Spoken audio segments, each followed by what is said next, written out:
నేను గత వారంలో మనం నీతిమంతులుగా తీర్చబడుట అనే పాఠాన్ని మనం నేర్చుకున్నాం.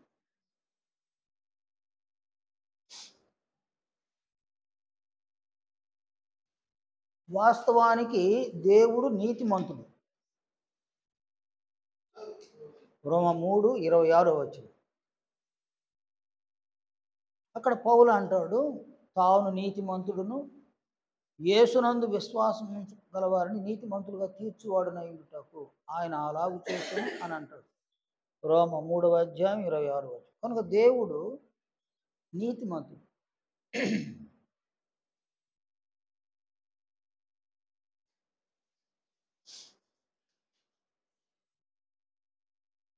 మనమైతే నీతిమంతులము కాదు, మనము దుర్నీతి పరులు అన్నమాట.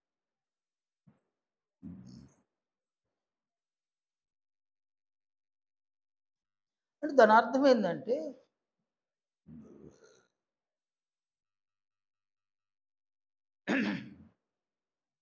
మానవులకు దేవునితో సరి అయిన సంబంధము లేదన్నమాట.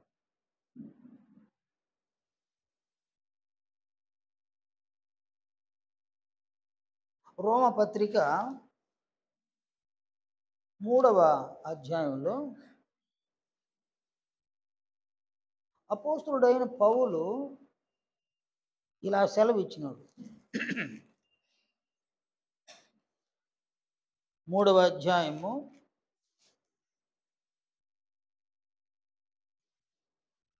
11వ వచనంలో నీతిమంతుడు లేడు,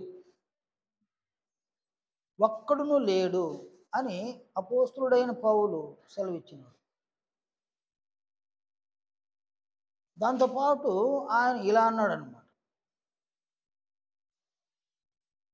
గ్రహించువాడెవడును లేడు, దేవుని వెదకువాడెవడును లేడు.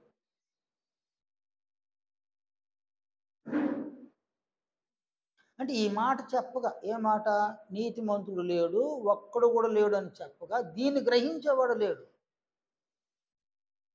గ్రహిస్తే మనిషి ఏం చేస్తాడు? దేవుని వెదకుతాడు గ్రహిస్తే. కనుక మేము ఏ ఆరోపణ అయితే చేస్తున్నాము మానవాళి మీద, నీతిమంతుడు లేడు, ఒక్కడు కూడా లేడని ఏ ఆరోపణ అయితే చేస్తున్నామో ఈ ఆరోపణనే గ్రహించేవాళ్ళు లేరు అని అన్నాడు. ఒకవేళ గ్రహిస్తే ఏం చేస్తాడు మనిషి? దేవుణ్ణి వెదకుతాడు, వెదకి కనుక్కొని ఆయనతో సంబంధాలు కలిగి ఉంటాడు, నీతిమంతుడుగా తీర్చబడతాడు.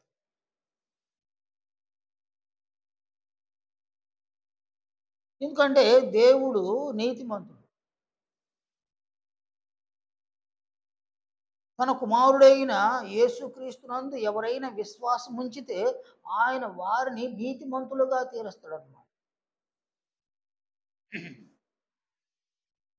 ఇందుకే నీతి అంటే సరైన సంబంధాన్ని కలిగి ఉండడు. దేవుని నీతి అంటే దేవునితో సరైన సంబంధాన్ని కలిగి ఉండడు. అలాగుననే క్రీస్తు యేసుతో సరైన సంబంధాన్ని కలిగి ఉండడు. మనలో నివాసమున్న పరిశుద్ధాత్మ దేవునితోనూ సరైన సంబంధాన్ని కలిగి ఉండడు.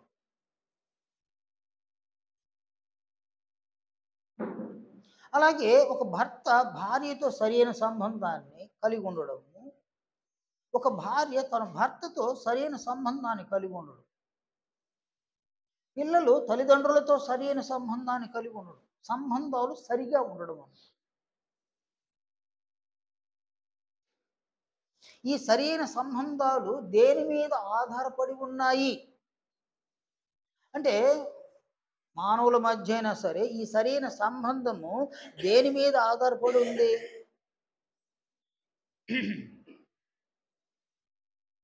దేని మీద ఆధారపడి ఉంది అని ఎవరికైనా తెలుసా?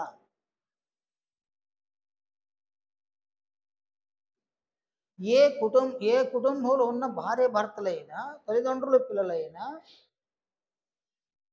వారి మధ్యన ఏకాభిప్రాయం ఉంటే అక్కడ సరైన సంబంధం ఉంటుంది. ఏకాభిప్రాయం లేని దగ్గర సరైన సంబంధం ఉండనే ఉండదన్నమాట. ఓ భర్తగా తాను ఉంటాడు, ఒక భార్యగా ఆమె ఉంటుంది, పిల్లలుగా వాళ్ళు ఉంటారు, తల్లిదండ్రులుగా వాళ్ళు ఉంటారు.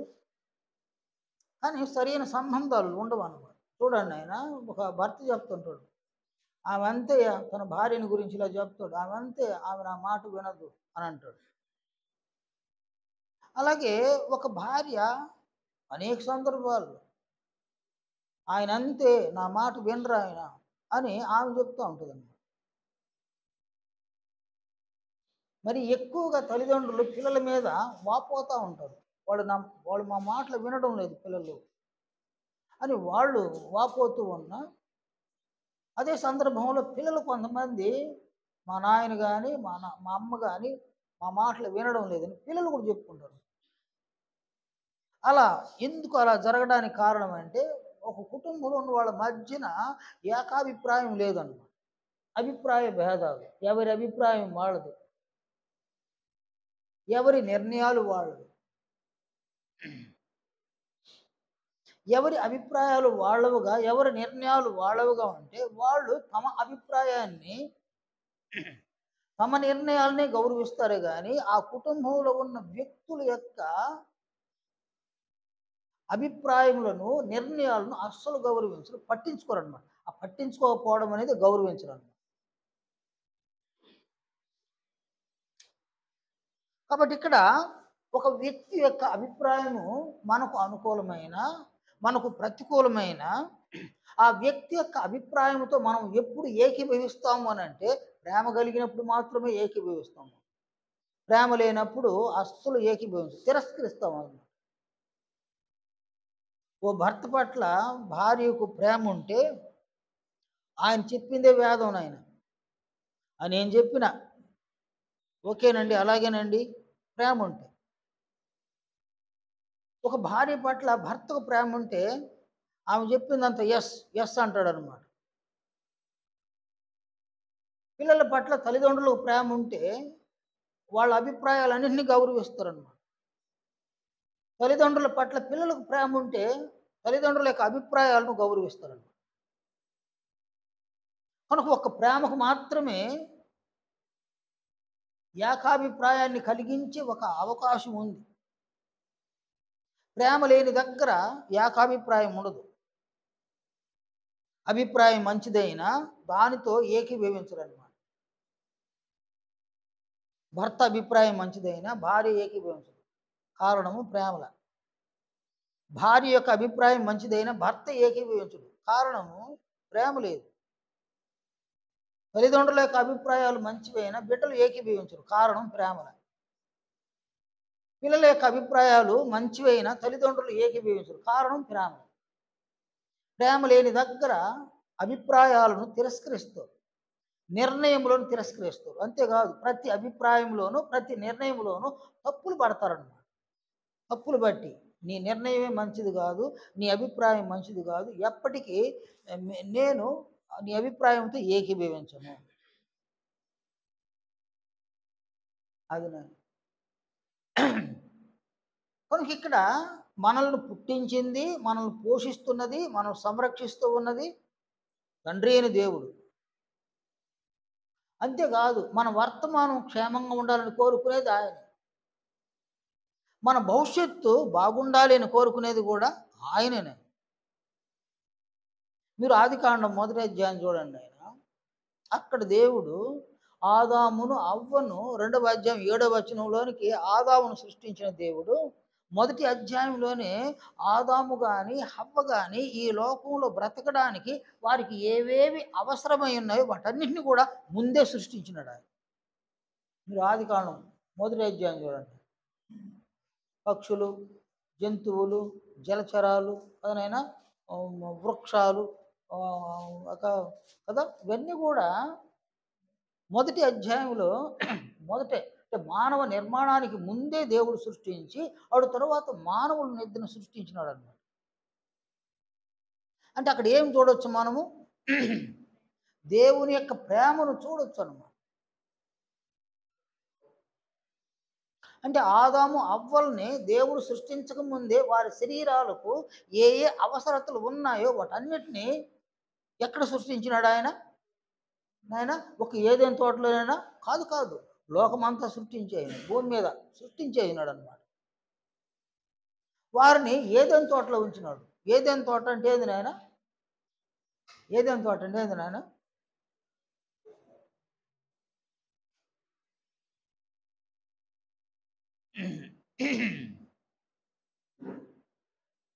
ఏ డాక్టర్ దగ్గరికి ఆరోగ్యం బాగలేకుండా పోతే ఏం తినమంటాడు?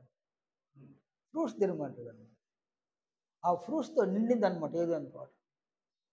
కానీ ఫ్రూట్స్ కానీ అలవాటు ఉంటే బీపీ రాదు, షుగర్ రాదు, ఏమి రాదనమాట.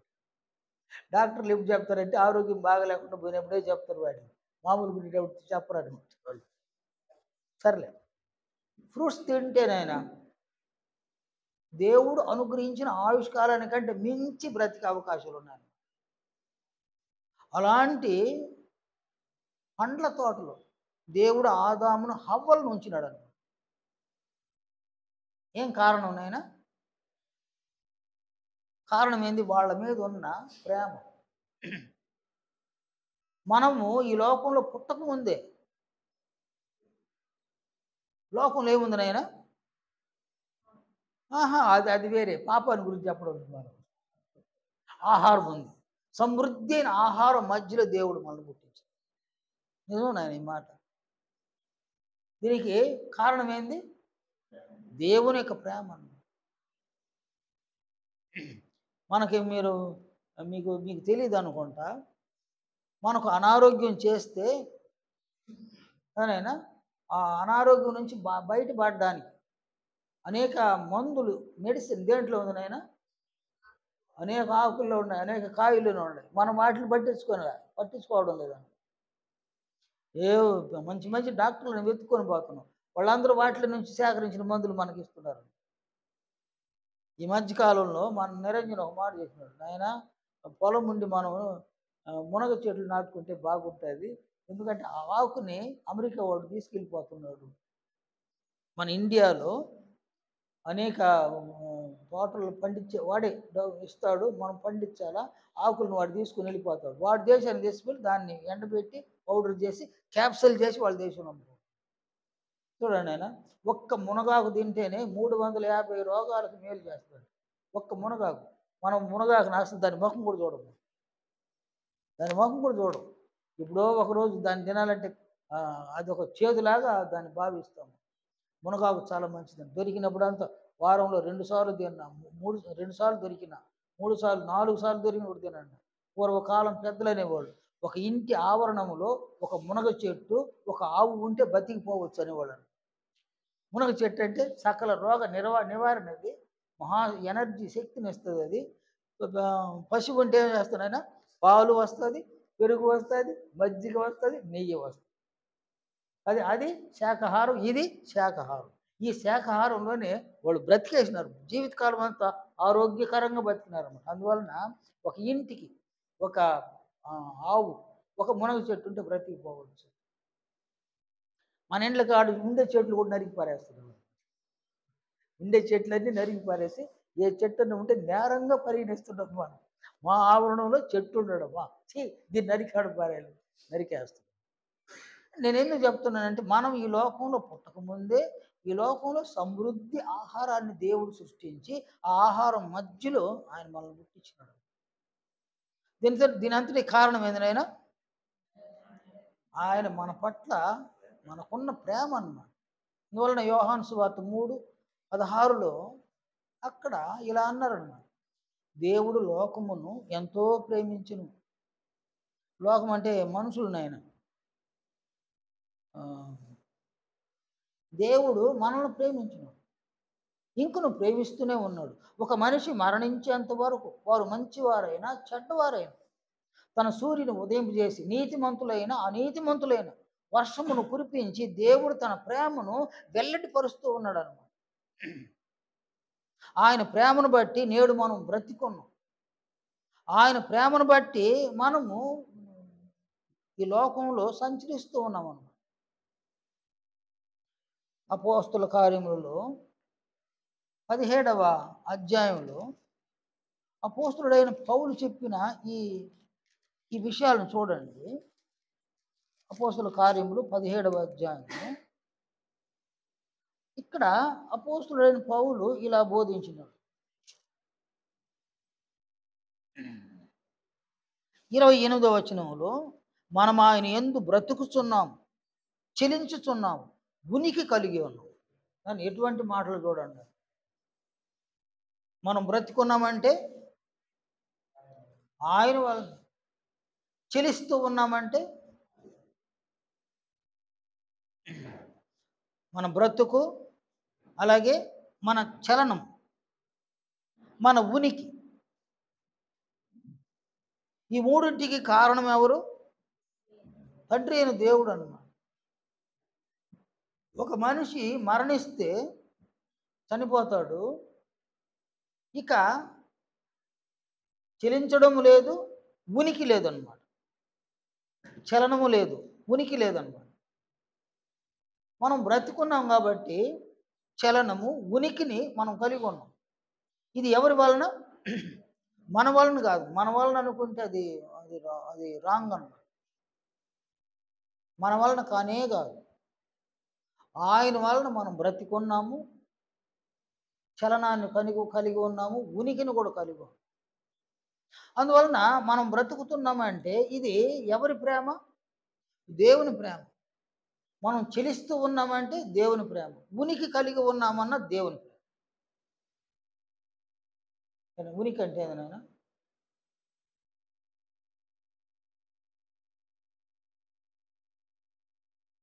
చెలించడం అంటే ఏదైనా కదా, కదలిక, శరీరం యొక్క కదలిక. ఉనికి అంటే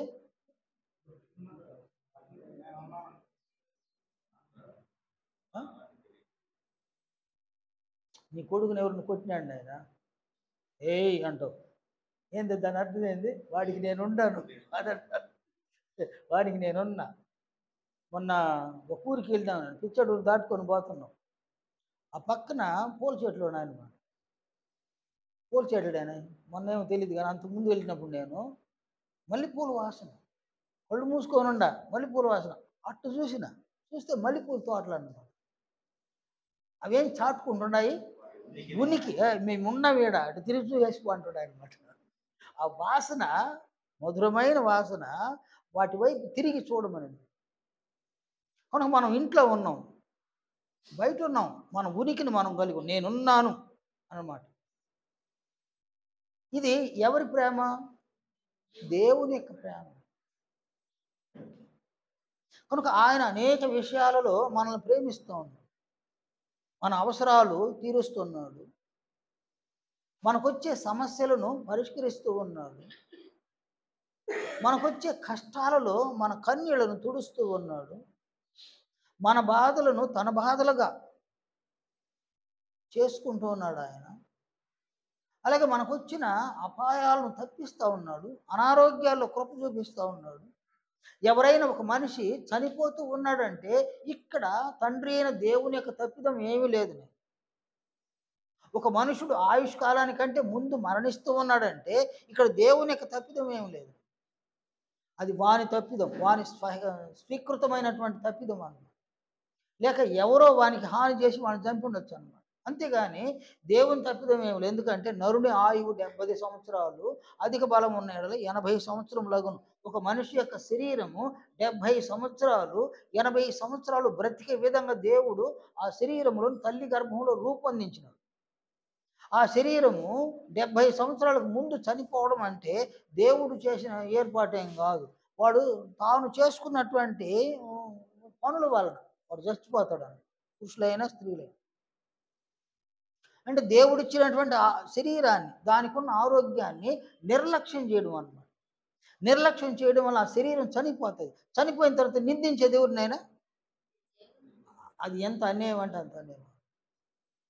నేను సంఘంలో చెప్తుంటాను సార్, చాలామందికి చెప్తున్నాను, వాకింగ్ చేయండి అయినా, వాకింగ్ చేయండి, జాగ్రత్తగా ఉండండి అని అంటుంటాను. ఎందుకంటే శరీరం కొంచెం బాగుండాలి కదా. ఏది వాకింగ్ ఏది చెబితే ఎక్సర్సైజ్ శరీరానికి లేకుండా పోతే అది పుసుకుమని చచ్చిపోతే ఎవరి మీద పెడతాం మళ్ళీ? అందువలన మన శరీరము దేవుడు అనుగ్రహించిన శరీరం. ఇది మందు కాదు నేను శరీరం విర్రవేగడానికి, ఇది మందు కానే కాదు. విర్రవేగడం అంటే ఏముండదు, ఏం లేదు, దాంట్లో ఏం లేదు. అమాయకులు అజ్ఞానులు విర్రవేగుతూ ఉంటారు అన్నమాట. కొంత దైవ భయం ఉన్నవాళ్ళు, దేవుని జ్ఞానం ఉన్నవాళ్ళు విర్రవీగే ఛాన్సే లేదన్నమాట. నా శరీరము ఎత్తడేం కాదు, పోనీ రాయి అనుకున్నాము, అది కూడా కాదు. ఒక రాయిని అక్కడ బారేస్తే 100 ఏళ్ళైనా అక్కడే ఉంటుంది, 1000 సంవత్సరాలైనా ఆడే ఉంటుంది. ఒక శరీరానికి అని బాడేస్తే అది చచ్చిపోతుంది కదా. మన బస్సులో వస్తున్నాను నేను, మొన్నే ఒక అతను ఒక ఆమెతో మాట్లాడుతున్నాడు. 7 సంవత్సరాల అబ్బాయి. వాళ్ళు ఇప్పుడు ఒక గ్రామంలో నుంచి విజయవాడకు సెటిల్ అయిపోయినారు. అక్కడ 2 బిల్డింగులు, 2 జేసీబీలు, దాని సంపాదన ఇది వచ్చి ఇక్కడ 10 ఎకరాల పొలం కొన్నారు. అంతా బాగుంది. ఈ వేసవి సెలవుల్లో అక్కడి నుంచి ఇక్కడికి వచ్చిన సొంత ఊరికి వచ్చినారు. ఈ సొంత ఊరికి వచ్చినారు. ఇక బయలుదేరి వెళ్ళిపోవాలి. ఈ 2-3 రోజుల్లో బయలుదేరి వెళ్ళిపోవాలి. అంతలోపల అబ్బాయి వాళ్ళు అక్కడ సంపాదించినంత ఇక్కడ బిల్డింగ్ కడుతున్నారనమాట. ఈ బిల్డింగ్ మీదకి ఎక్కినాడు. 2 కొడుకులు, పెద్ద కొడుకు 7 సంవత్సరాలు బిల్డింగ్ మీదకి ఎక్కినాడు. కాలు జారింది, కింద పడ్డాడు. అబ్బాయిని తీసుకొని తిరుపతికి తీసుకెళ్ళినారు హాస్పిటల్. అక్కడ వారం రోజులు ఉంటే 3 లక్షలు పెరుక్కొని ఇక్కడ కాదు చెన్నై తీసుకోండి అన్నారు. చెన్నైకి వెళితే 4 రోజులు 3 లక్షలు ఖర్చు అయింది. ఆ పిల్లోడు తండ్రి 2 జేసీబీలు ఆల్రెడీ ఒక జేసీబీ అమ్మేసినాడు అబ్బాయి కోసం. అబ్బాయికి 35 లక్షలు ఒక జేసీబీ 20 లక్షలకు అమ్మేసినాడు. 20 లక్షలైనా నా కొడుకు ఖర్చు పెడతాను, నా కొడుకు బ్రతకాలని. ఇక్కడ 4 రోజులు పెట్టుకొని డాక్టర్లు వైద్యం చేసి 3 లక్షల రూపాయలు పెరుక్కొని చివరిలో ఏమన్నారంటే ఐఎమ్ సారీ. ఏమన్నారు నాయన? ఒక చిన్న పదం, ఐఎమ్ సారీ. అయిపోయింది. ఆ బాడీని తీసుకొచ్చి ఇక్కడ బరియలు చేసి వాళ్ళు 2 పిల్లలతో వచ్చిన బిడ్డలు ఒక బిడ్డతోనే తిరిగి వెళ్ళిపోయినారు. అదనమాట మనిషి యొక్క పరిస్థితి, శరీరం యొక్క పరిస్థితి అదనమాట. దేవుడు కనికరిస్తే మనం ఉన్నాము, ఆయన కనికరించకపోతే మనం ఉండము. మన చలనం లేదు, ఉనికి లేదు. ఇలాంటి తండ్రి అయిన దేవుడు మనల్ని ఎంతగా ప్రేమిస్తున్నాడు. ఆయన మనము రోజంతా జ్ఞాపకం చేసుకున్నా కూడా తీరదు నాయన. ఆయన రుణాన్ని మనం తీర్చలేము. దావీదు మహారాజు 1వ కీర్తనలో అని అంటాడు, దుష్టుల ఆలోచన చొప్పున నడువక, పాపులు నడుచు మార్గమున నిలవక, అపహాసకులు కూర్చుండు చోటను కూర్చుండక, యెహోవా ధర్మశాస్త్రమునందు దివారాత్రములు దానిని ధ్యానించువాడు ధన్యుడు. అంటే యెహోవా దేవుని దివారాత్రములు ధ్యానించు. ఆయన నీకు 24 గంటల్లో ఒక 48 సార్లైనా జ్ఞాపకానికి రావాలి. నేను మినిమం చెప్తున్నా, మినిమం 24 గంటల్లో 48 సార్లైన యెహోవాను నీవు జ్ఞాపకం చేసుకోవాలి. నీవు ఆయన్ని జ్ఞాపకం చేసుకుంటే ఆయన నీ జీవితంలో ఒక్కొక్క రోజులోనూ నీకు చేసినటువంటి మేళ్ళన్నిటిని నువ్వు గుర్తిస్తావు అన్నమాట. ఆయన సెలవు లేక ఆహారం భుజించి తృప్తి చెందడం ఎవరి వల్ల అవుతుంది? ఎవరి వల్ల కాదన్నమాట. కనుక 24 గంటల్లో ఒక 48 సార్లైనా యెహోవా దేవుని స్మరణకు తెచ్చుకొని, బాల్య దినములలోనే స్మరణకు తెచ్చుకోమంటాడు.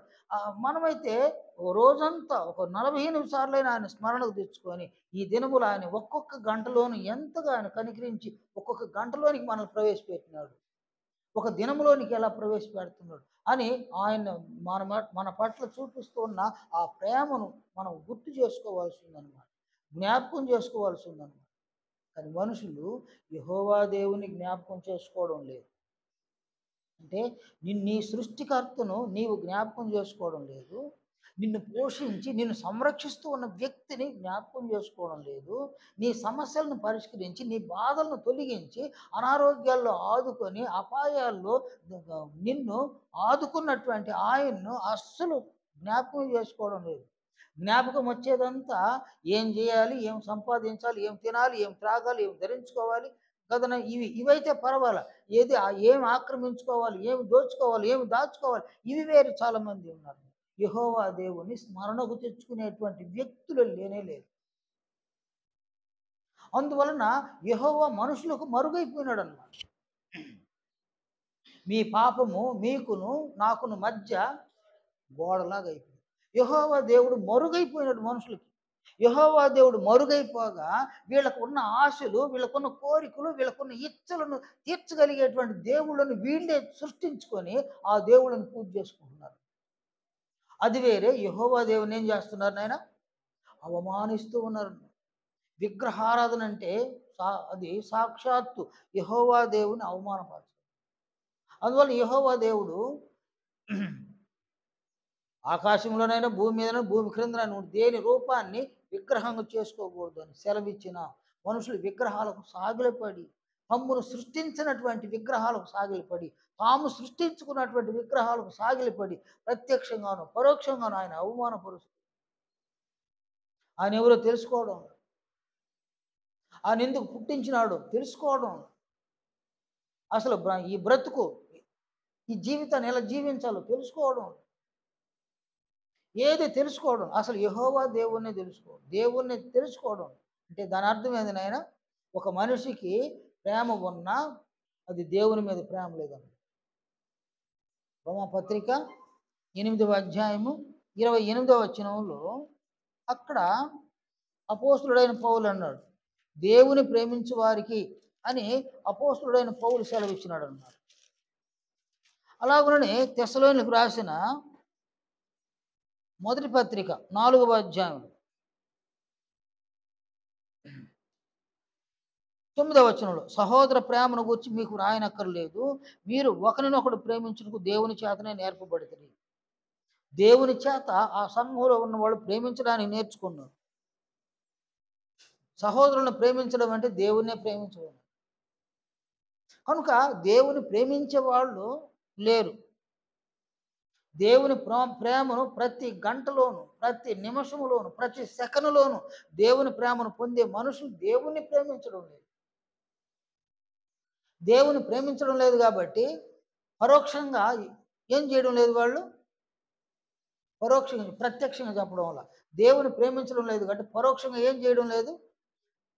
దేవుని యొక్క అభిప్రాయములతో ఏకీభవించడం లేదు. అసలు సమస్య ఏదైనా దేవుడే తెలియలా, ఆయన అభిప్రాయాలు అసలు తెలియవు. నేను ఆ మధ్య ఒక పెద్ద ఆయన కోసం వాళ్ళ ఇంటికాడికి వెళ్ళిన, ఆయన లేడు. అంటే అప్పుడు ఈ వినాయక చవితి అనమాట. వినాయక చవితి దినాన పెద్ద పెద్ద విగ్రహాలు కదా, వినాయకుని విగ్రహాలు వాళ్ళు వీధుల్లో ఊరేగింపు చేస్తున్నారు. ఈ పెద్ద ఆయన వినాయకునికి పూజ చేయడానికి వెళ్ళినాడు. అక్కడికి వెళ్ళినాడు, ఒక కొబ్బరికాయ కొట్టినాడు, ఒక కర్పూరాన్ని వెలిగించినాడు. అటు తర్వాత వచ్చినాడు ఆయన. సరే మా మాట్లాడిన తర్వాత ఎక్కడ ఏమండి ఇంత లేట్ అంటే, నేను వినాయకుడిని పూజించేసి వస్తున్నాను. ఈరోజు ఎలా ఉన్నాడంటే ఆయన అంత వెలిసిపోతున్నాడు వినాయకుడు అన్నాడు. వెలిసిపోవడం అంటే ఏందన్నాడు? వెలిసిపోవడం అంటే ఏందన్న అంటే ఆ వినాయకునికి వేసిన రంగులు అన్నమాట. రంగులు అంత వెలిసిపోయేటట్టు వెలిసిపోతున్నాడు అన్నాడు. సరే, ఏదన్నా ఆయన కోరుకున్నావా అన్న? ఎన్నో కోరుకున్నాను సార్ అన్నాడు. ఎన్నో కోరుకున్నాను. ఆయన ఏం చెప్పినాడు అన్న? నువ్వు కోరుకున్నావు నిజమే, ఆయన ఏం చెప్పినాడు అన్న? ఊరి ఆయనేం మాట్లాడతాడు, బొమ్మ కదా, ఆయనేం మాట్లాడతాడు అన్న. ఆయనే చెప్తాడు పెద్ద, ఆయన బొమ్మ కదా ఎట్ట మాట్లాడతాడు అంటే, నువ్వు పూజించింది బొమ్మనన్ను. సార్ నన్ను ఇరికించుకోకుండా. మనుషుల యొక్క చేతి పనులు ఉన్నాయి. కీర్తనకారుడు 115వ కీర్తనలో ఆయన చెప్పినటువంటి మాటలు చూడండి ఎంత చక్కగా తెలియజేసినాడు. 115వ కీర్తన అక్కడ ఆయన ఇలా సెలవిచ్చినాడు అన్నమాట.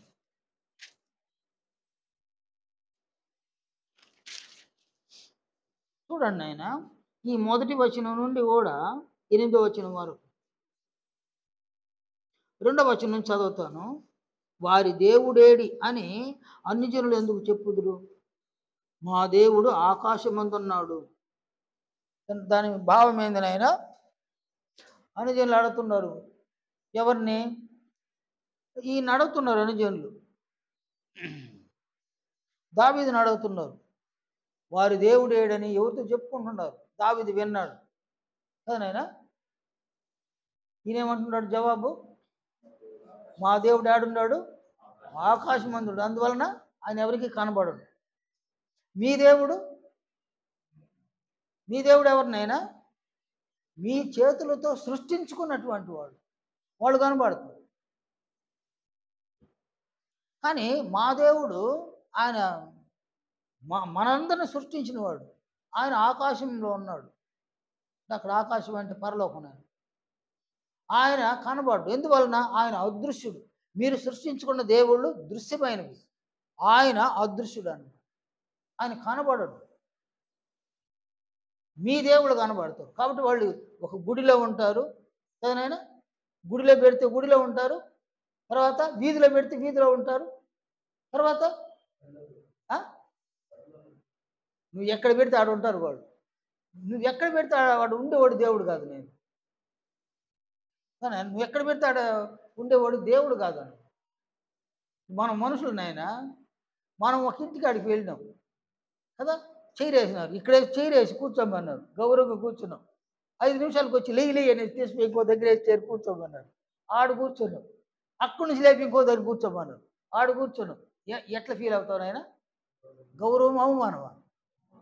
చైరే 3 దగ్గర 4 దగ్గర లేపి కూర్చోబెడితే వీళ్ళు కావాలని మనల్ని అవమానపరుస్తున్నారు. ఒక మనిషి అంత అవమానం ఫీల్ అయ్యేటప్పుడు గుడిలో పెడతారు, వీధిలో పెడతారు, పుట్ట మీద పెడతారు, చెట్టు కింద పెట్టేస్తారు. చెట్టు కింద కూడా పెట్టేస్తారు నాయన. ఆడ పెట్టేసి ఉంటారు. వర్షం వస్తే తడుస్తూ ఉంది. బొమ్మలే నాయన, తడుస్తూ ఉన్నాయి కదా నాయన. వర్షాలు తడవాల. చెట్లు కాకి వచ్చి కూర్చొని రెట్టేస్తే అది పడాలి కదా. ఎండ వస్తే ఎండాలి. మంచు వస్తే కనీసం దుప్పటి కూడా లేదు నాయన, దుప్పటి కూడా లేదు. మంచు వస్తే వానిలో కుక్క వస్తే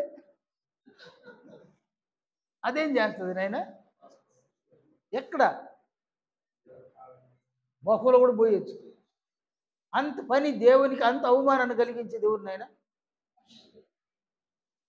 చూడండి. అందువల్ల మీ దేవుళ్ళు ఎక్కడెక్కడ ఉండారు నాయన. మా దేవుడు అట్టు ఉండేవాడు కదా అంటాడు ఈయన. మా దేవుడు ఏడున్నాడు? ఆకాశం అందు. అక్కడ ఆకాశం ఉంది, పరలోకం. ఆయన తనకిచ్చ వచ్చినట్లుగా సమస్తమును చేయుచున్నాడు. 4వ వచనం చెప్తాను. వారి విగ్రహములు వెండి బంగారువి, అవి మనుషుల చేతి పనులు. వాటికి నోరుండి పలుకవు, కన్నులుండి చూడవు, చెవులుండి వినవు, ముక్కులుండి వాసన చూడవు, చేతులుండి ముట్టుకొనవు, పాదములుండి నడువవు, గొంతుకుతో మాట్లాడు. ఇంక అవయవాలను ఎందుకు? మళ్ళీ పని చేయని అవయవాలు ఎందుకు నాయన? దాని అర్థమైంది నా? అవయవాలు పని చేయ, దాని అర్థమైంది నాయన? పని చేయని అవయవాలు దాని అర్థమైంది. పారాలక్స్ అయి ఉండాలా, లేదంటే చచ్చిన శవమైన అయి ఉండాలి. ఎవరు అర్థం చేసుకోవడం ఉందా? అట్లా నువ్వు అలాంటి వాళ్ళని మనం కించపరచడం ఏం కాదు, ఆలోచన చేయడం వల్ల. 8వ వచనంలో వాటిని చేయవారును వాటి యందు నమ్మిక ఉంచి వారందరూ వాటి వంటి వారు అయినారు. వాటి వంటి వారంటే పారాలక్స్ కలిగిన వాళ్ళనే ఉండాలా, చచ్చిపోయిన బాడీలుగానే ఉండాలి. అందువల్ల ఇక్కడ ఒక విగ్రహాన్ని గురించి ఆయన సెలవు ఇచ్చినాడు.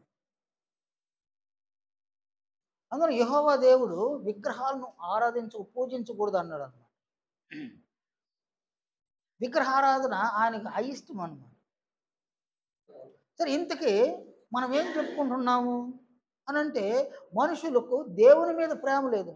ఎందుకంటే దేవుని చూడడం వల్ల కంటికి కనబడేటువంటి వాటిని దేవుళ్ళు అంటున్నారే కానీ అసలు దేవుడు ఎవరు అని తెలుసుకోవడానికి అసలు ఆసక్తి కలిగి ఉండడంలో మనుషులు.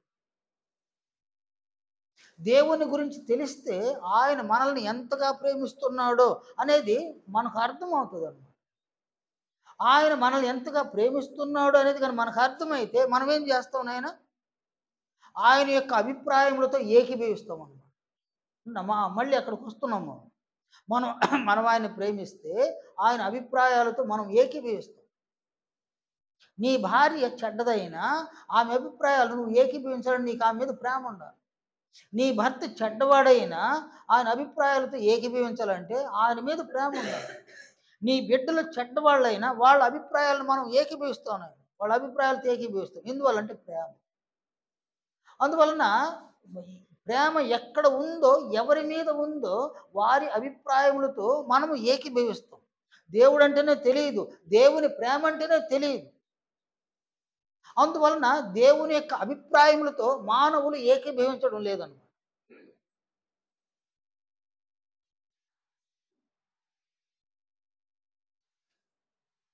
మానవుల యొక్క అభిప్రాయములు, దేవుని యొక్క అభిప్రాయములతో మానవులు ఏకీభవించడం లేదు కాబట్టి దేవునితో సరైన సంబంధము మనుషులకు లేదు.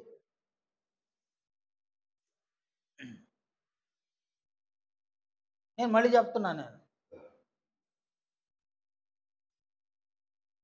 దేవుని యొక్క అభిప్రాయములతో మానవులు ఏకీభవించడం, అందువలన దేవునితో సరైన సంబంధం లేదు.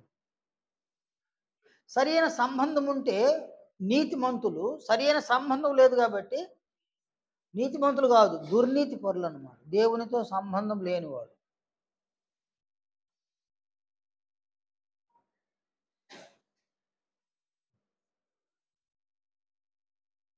ఈ తప్పిపోయిన కుమారుడని మనం చూస్తూ ఉంటాం. ఆయన లూకా సువార్త 15వ అధ్యాయం, అక్కడ ఒక కుమారుడు తండ్రి దగ్గరికి వచ్చినాడు. అతడు వచ్చి, తండ్రి ఆస్తిలో నా భాగం నాకు ఇచ్చాను, వీడు కష్టపడి సంపాదించినట్టు. నేను ఒక కథలు చూడండి, ఆయన ఆ బిడ్డలని సంపాదించి పెట్టుంటే అతను వచ్చి ఆస్తులు నా భాగం ఇచ్చే అన్నాడు. ఆ తండ్రి ఏం చెప్పినాడు? ఆయన ఏం చేసినాడా? ఎందుకు ఇచ్చినాడు?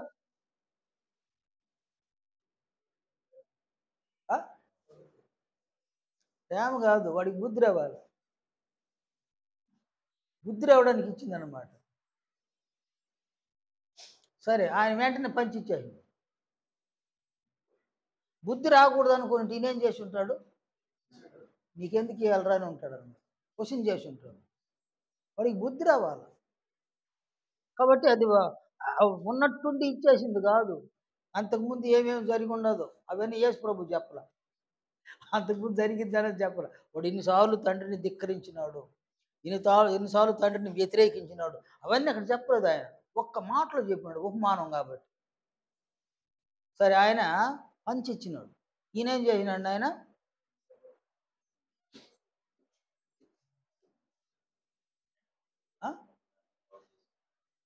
చివరిలో ఒక మాట వాడినాడు, వేశ్యలతో కలిసి కదా దుర్వ్యాపారం చేసినాడు అని అన్నాడు. అంటే వాడు మంచోడా చెడ్డోడా నాయన? కాబట్టి ఈయన పంచివక ముందు ఎన్నెన్నో చేసి ఉంటాడు, ఆయన కథలు చేసి ఉంటాడు. ఒక్క మాటను పట్టుకుంటే ఆస్తిని పంచిక ముందు కథలన్నీ చేసి ఉంటాడు. ఆయన పంచి ఇచ్చినాడు, పోయినాడు, ఎంజాయ్ చేసినాడు. ఎవరు సొత్తు, ఎవరు ఎంజాయ్ చేసినాడు? ఎంజాయ్ చేసినాడు. అయిపోయింది నాయన, ఏం చేయాలి ఇప్పుడు?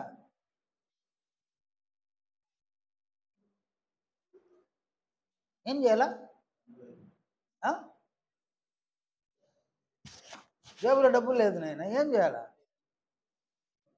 అది వరకు ఉన్న ఫ్రెండ్స్ అందరూ ఏం చేసినారు? ఉన్నంత వరకు ఖర్చు పెట్టించినారు. తర్వాత ఏం చేసినారు? టాటా చెప్పేసి వెళ్ళిపోయినారు. ఎవరి ఇంట్లో కూడా వాడిని చేర్చుకోలేదన్నమాట. ఫ్రెండ్స్ ఉన్నారు, ఎవరింట్లో వాడిని చేర్చుకోలేదన్నమాట.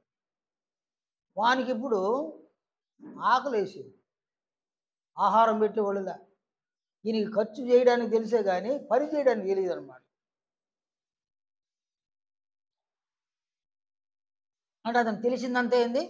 ఖర్చు చేయడానికే తెలుసే కానీ పని చేయడానికి తెలియదు అన్నమాట.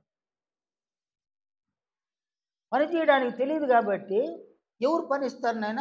ఆకలే, పని ఎవరు ఇస్తారు? పని తెలిసిన వాళ్ళకి పని దొరికేదే కష్టంగా ఉండదు. పని తెలియని వానికి ఎవరు పని ఇస్తారు? తరువాత ఆయన ఏ పని ఒప్పుకున్నాడు? ఆయన అదొక పని, అదే నిజంగా అదొక పని కాదు నాయన. పందులు మేపడం, ఆవులు మేపడం ఒక పని, గొర్రెలు మేపడం ఒక పని కదా, పని. పందులను మేపి పని ఒప్పుకున్నాడు. ఆ పనిలోనికి సమృద్ధి ఆహారం లేదన్నమాట. అప్పుడేం చేసినాడు ఆయన? పందులు తినే ఆ పొట్టుని, అది యజమానికి తెలిసింది. నా పందులు తింటే ఒక కేజీ ఎక్కువగా వస్తుంది, నువ్వు తినేస్తే నాకేం వస్తుంది అనేసి ఆయన ఏం చేసినాడు? ఊస్టింగ్ అనమాట. పనిలో నుంచి ఊస్టింగ్ చేసి ఏడ బతకాలి నాయన? ఏం ఏం తినాలా, ఏం త్రాగాలా, ఏం ధరించుకోవాలా? ఇప్పుడు ఆయనకి బుద్ధి వచ్చినాడు. నా తండ్రి ఎంతగా నన్ను ప్రేమించినాడు, ఆయన ప్రేమను నేను అర్థం చేసుకోలేదు. ఆయన తిరస్కరించేసి ఆస్తిలో వాటా కావాలంటే మారు మాట చెప్పకుండా ఆస్తిని పంచిచ్చేసినాడు ఆయన. నేనైతే ఆస్తితో వచ్చినాను, కానీ ఇప్పుడేమైపోయింది నా పరిస్థితి? చిల్లి కాబ చేతులు లేవు. ఇప్పుడు జ్ఞానోదయం కలిగింది నాకు. నా తండ్రి ఎంట ఎంతోమంది భోంచేస్తున్నారు పనివాడు. ఇక్కడ నేను ఎందుకు బాధపడేది భోజనానికి లేకుండా? నేను వెళ్ళిపోతాను. నా తండ్రితో ఇలా చెప్తాను నేను, తండ్రి, పరలోకమునకును నీకును విరోధంగా నేను పాపం చేసినాను. ఇక మీదట నీ కుమారుడు అనిపించుకోవడానికి నేను అర్హుడును కాదు. ఇదిగో నీ పని వాళ్ళలో ఒకడిగా నన్ను చేర్చుకో. ఎందుకు చేర్చుకోవడము? అంత ఆహారం కొరకు. నీ పని వాళ్ళలో ఒకడిగా నన్ను చేర్చుకో అని నేను అడగతా. ఒకవేళ ఆయన పోస్టింగ్ ఇస్తాడు ఈడు. ఏ పోస్టింగ్ అది? పనివాడి పోస్టింగ్ ఇస్తాడు ఈడు. నాకు గన పోస్టింగ్ ఇస్తే నేను భోంచేస్తాను అనుకొని వెళ్ళినాడు. నేను ఆయన వెళ్ళేసరికి తండ్రి ఉన్నాడు. తండ్రి చూసినాడు. ఆయన ఏం చేసినాడు? ఆయన ఛీ, దుర్మార్గుడా, దుష్టుడా, నా ఇంటికి రాబాక, నా వాకిలు దొక్కబాక, ఈ కథలని చెప్పలేదు. ఎందువల్ల చెప్పలేదు? ప్రేమ. నాయన బిడ్డ చెడ్డవాడే, ప్రేమ. అది వరకు తండ్రితో ఏకీభవించాలి, తండ్రి యొక్క అభిప్రాయాలతో ఏకీభవించాలి, కానీ బిడ్డే ప్రేమ. అందువల్ల ఆయన ఎదుర్కొన్నాడు, కౌగులించుకున్నాడు అన్నమాట. కౌగులించుకున్నాడు కదా నాయన. మంచి వస్త్రాలు, చెప్పులు, ఒక రింగ్ పెట్టినాడు. ఇవన్నీ కూడా ప్రేమ నాయన. వాడికి మనస్సాక్షి అంగీకరించు. అతడేం చెప్పినాడు? తండ్రి, పరలోక రాజ్యానికి నీకు విరోధంగా నేను పాపం చేసినాను. ఇక మీద నీ కుమారుడును అనిపించుకోవడానికి నాకు అర్హతే లేదు. నీ పని వాళ్ళలో ఒక్కడిగా నన్ను చేర్చుకున్నాడు. ఆయన ఎలా చేర్చుకున్నాడని? పనివాడిగా చేర్చుకున్నాడా, కుమారుడిగా చేర్చుకున్నాడా? ప్రేమన. ఏం జరిగి ఉంటుంది ఆడ? వాడికి ఏం కలిగింది నాయన? మారు మనసు కలిగింది కదా. నెక్స్ట్ ఏం జరిగి ఉంటుంది ఆడ? ఏకాభిప్రాయం. నువ్వు చెప్పిందే నేను చేస్తాను, నువ్వు చెప్పిందే నేను వింటాను. మారు మనసు అన్నమాట. అందువలన ఆ తండ్రితో ఏకాభిప్రాయాన్ని కలిగి ఉండడానికి వాని పరిస్థితులు కారణమైందన్నమాట. పరిస్థితులు కారణం వలన తండ్రితో ఏకాభిప్రాయాన్ని కలిగి ఉండడు. కానీ తండ్రి అప్పటి వరకు కూడా తండ్రి ఏం చేస్తున్నాడు? అతన్ని ప్రేమించినాడు. కానీ ఇక్కడ యెహోవా దేవుణ్ణి ఎవరు ప్రేమిస్తారో వారు మాత్రమే యెహోవా దేవుని యొక్క అభిప్రాయములతో ఏకీభవిస్తారు.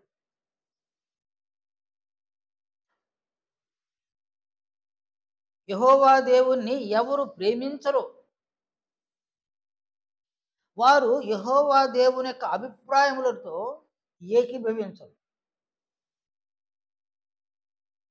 కనుక మన అభిప్రాయాలే ఎప్పటికీ, నా అభిప్రాయాలు నావి, నీ అభిప్రాయాలు నీవి. నా అభిప్రాయాలతోనే నేను ఏకీభవిస్తా, నా అభిప్రాయాలనే గౌరవిస్తా, నా నిర్ణయాలనే గౌరవిస్తా. ఇతరుల యొక్క నిర్ణయాలు, ఇతరుల యొక్క అభిప్రాయాలు నేను విస్మరిస్తా. ఒక కుటుంబంలో ఉన్న వ్యక్తులను చూడండి, ఒకరి అభిప్రాయాలను మరొకరు విస్మరిస్తారన్నమాట. ఒకరి నిర్ణయాన్ని మరొకరు తిరస్కరిస్తారన్నమాట. అభిప్రాయములను, నిర్ణయములను కుటుంబాలలో తిరస్కరించడానికి కారణము అభిప్రాయంతో ఏకీభవించకపోవడం, నిర్ణయముతో ఏకీభవించకపోవడం. ఏకీభవించకపోవడానికి కారణము ప్రేమ లేకపోవడం.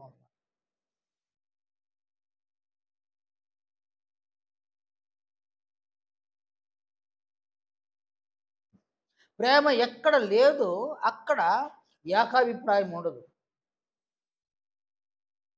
ఏకాభిప్రాయం ఎక్కడైతే లేదో అక్కడ ఇద్దరు వ్యక్తుల మధ్యన మంచి సంబంధం ఉండదన్నమాట.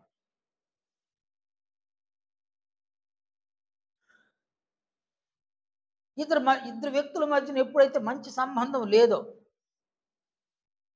వారు ఏం చేస్తారంటే ఒకరిని ఒకరు ద్వేషిస్తారన్నమాట.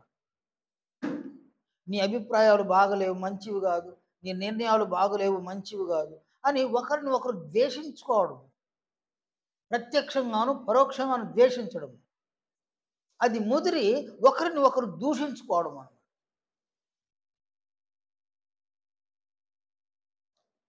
ఎప్పుడైతే ఒకరిని ఒకరు ద్వేషించుకోవడము, ఒకరిని ఒకరు దూషించుకోవడం స్టార్ట్ అవుతుందో వాళ్ళిద్దరి మధ్యన శత్రుత్వం పెరుగుతుంది అన్నమాట.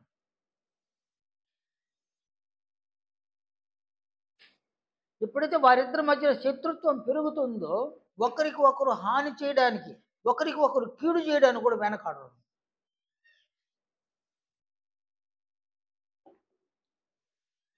అది నాయన లోకంలో జరుగుతూ ఉన్నది అంతదన్నమాట. కనుక ఏ మనిషినైనా చూడండి మీరు, దేవునితో సరైన సంబంధాలు మాత్రం లేవండి. ఆయనేమో నీతిమంతుడు, ఆయన మనల్ని పుట్టించినాడు కాబట్టి మనల్ని పోషించి సంరక్షించి మన వర్తమానం బాగుండాలని, మన భవిష్యత్తు బాగుండాలని కాంక్షిస్తున్నాడు. మన విషయంలో ఆయన మంచివాడే, కానీ ఆయన విషయంలో మనం చెడ్డవారం అన్నమాట. ఆయన మాటలు వినడం వల్ల, ఆయన చెప్పింది చేయడం వల్ల, ఆయన అసలు పట్టించుకోవడం వల్ల, ఆయన నిర్ణయాలు ఏవో, ఆయన అభిప్రాయాలు ఏవో, మన విషయంలో ఆయన ఉద్దేశం ఏందో, ఆయన చిత్తం ఏందో అస్సలు ఏ నరుడు కూడా దేవుని పక్షాన ఆలోచన చేయడం. ఒక మనిషి చనిపోయేంత వరకు కూడా దేవుని పక్షాన ఆలోచన చేయడం. నేను నాయన ఒక భార్య, ముగ్గురు పిల్లలు,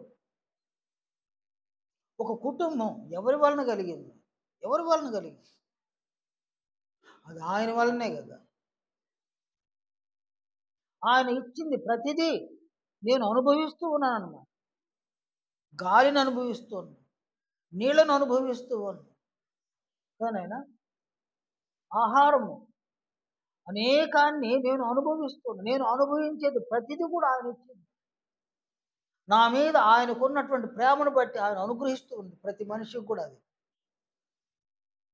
ఆయన ప్రేమను అర్థం చేసుకోకుండా, ఆయన తెలుసుకోకుండా, ఆయన ఉద్దేశం ఏందో, ఆయన చిత్తం ఏందో తెలుసుకోకుండా, ఆయన నిర్ణయం ఏందో నా పట్ల తెలుసుకోకుండా,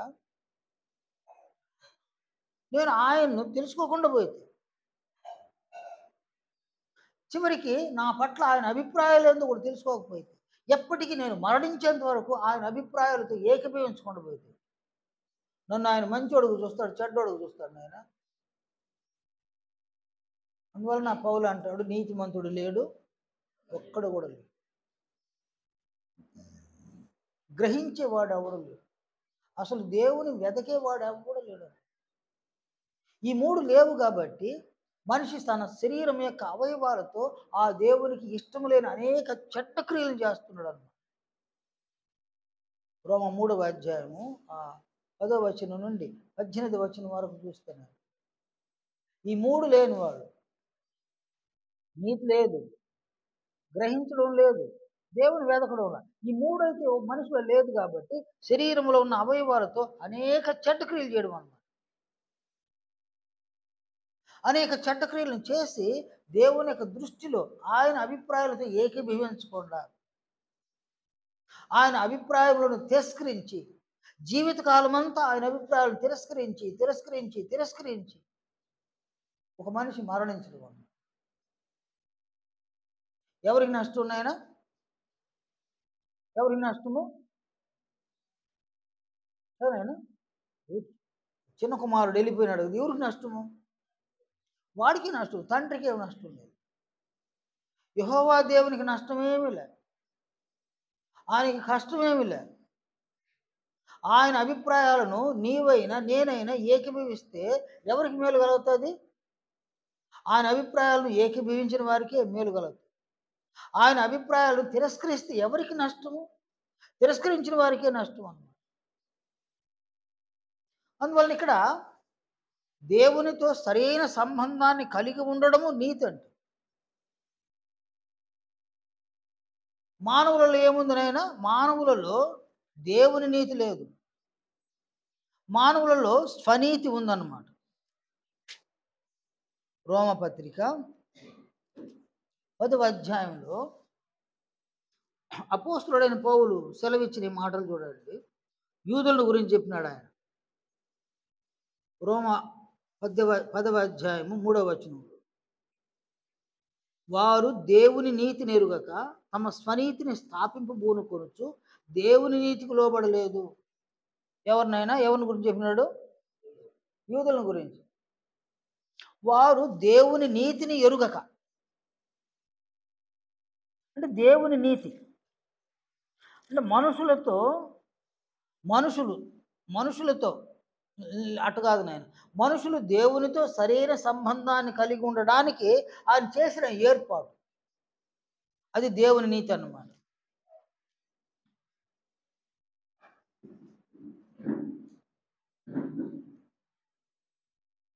నేను మళ్ళీ చెప్తున్నాను ఆయన, మనుషులు దేవునితో సరైన సంబంధాన్ని కలిగి ఉండడానికి దేవుడు చేసినటువంటి ఒక ఏర్పాటు.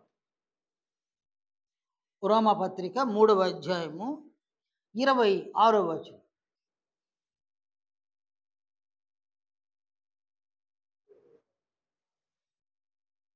అక్కడ అపోస్తలుడైన పౌలు సెలవిచ్చిన ఈ మాటలు చూడండి. క్రీస్తు యేసు రక్తమునందలి విశ్వాసము ద్వారా ఆయనను కరుణాధారముగా బయలుపరిచింది. దేవుడు ఇప్పటి కాలమందు తన నీతిని కనుపరుచు నిమిత్తము, ఎవరి నీతిని? దేవుడు తన నీతిని కనుపరుచు నిమిత్తము తాను నీతిమంతుడును యేసునందు విశ్వాసము గలవారిని నీతిమంతునుగా తీర్చువాడునయుండుటకు ఆయన అలాగు చేసింది. దేవుడు ఎవరినైనా ఆయన నీతిమంతుడు.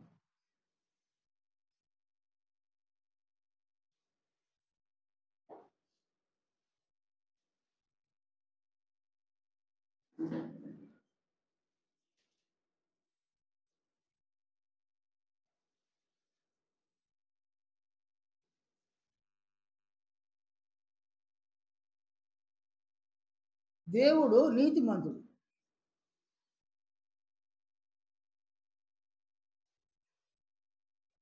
ఆయన మనుషుల యొక్క స్థాయికి దిగిరాడు. ఆయన ఎప్పటికి దిగిరాడు? ఎందువలన? ఆయన న్యాయవంతుడు, ఆయన యథార్థవంతుడు, ఆయన సత్యవంతుడు, ఆయన పరిశుద్ధుడు కదా, మహిమ కలిగినటువంటి వ్యక్తి ఆయన. ఆయన మానవుల దాకా దిగిరాడు. ఎందువలన? రోమపత్రిక 3:23వ వచనంలో పౌలు ఏమన్నాడు? ఆయన అందరూ పాపము చేసి దేవుడు అనుగ్రహించు మహిమను పొందలేకపోతున్నారు. అంటే మనుషులు పాపులు, ఆయన ఎవరు? ఆయన పరిశుద్ధుడు. మనుషుల యొక్క స్థాయికి ఆయన ఎప్పటికీ దిగిరాడు. మనుషులు చూడండి, మనుషులు దిగిపోతారు అన్నమాట. తల్లిదండ్రులు ఉంటారు, బిడ్డ చెడ్డవాడే, వాడికి బుద్ధి చెప్తా ఉంటారు.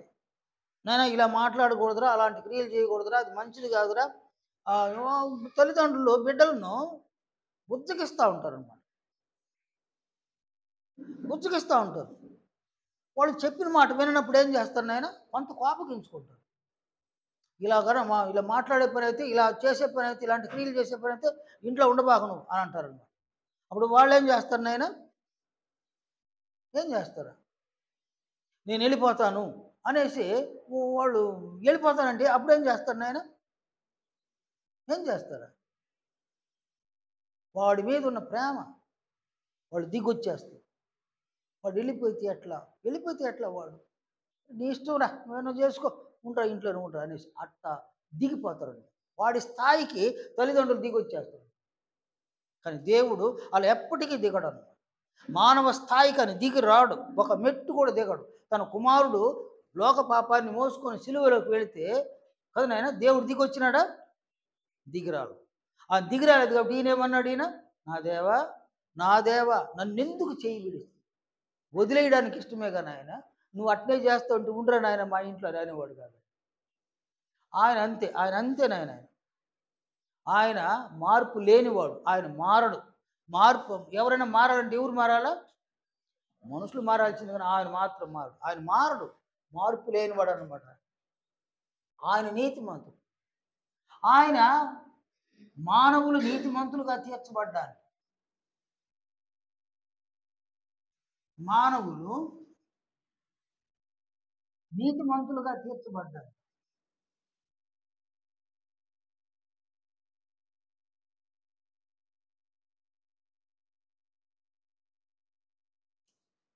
తీర్చబడుట.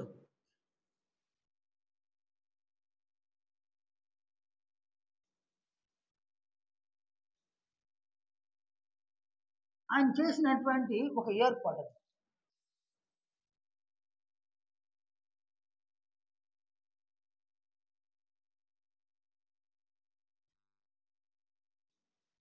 దేవుడు చేసినటువంటి ఏర్పాటు. ఏర్పాటు ఏంటంటే, ఏం ఏర్పాటు అని దేవుడు చేసింది?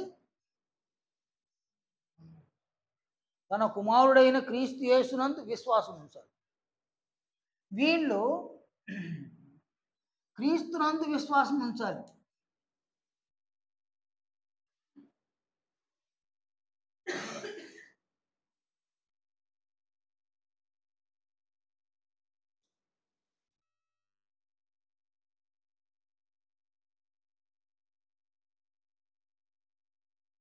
క్రీస్తునందు విశ్వాసం ఉంచడం అనగా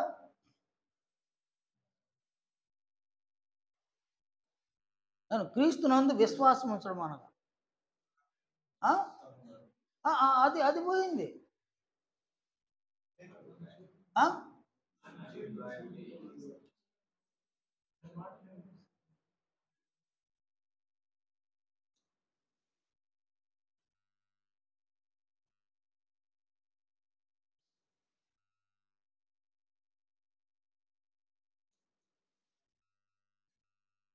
దేన్ని విశ్వసించడం మేడం? క్రీస్తు చేసిన త్యాగం అన్నమాట. ఆ త్యాగాన్ని విశ్వసించడం. నా కొరకు నా ప్రభు అయిన క్రీస్తు యేసు ఇంతటి త్యాగం చేసింది. తన ప్రాణాన్నే త్యాగం చేసింది. క్రీస్తు చేసిన త్యాగం అన్నమాట. రెండవది,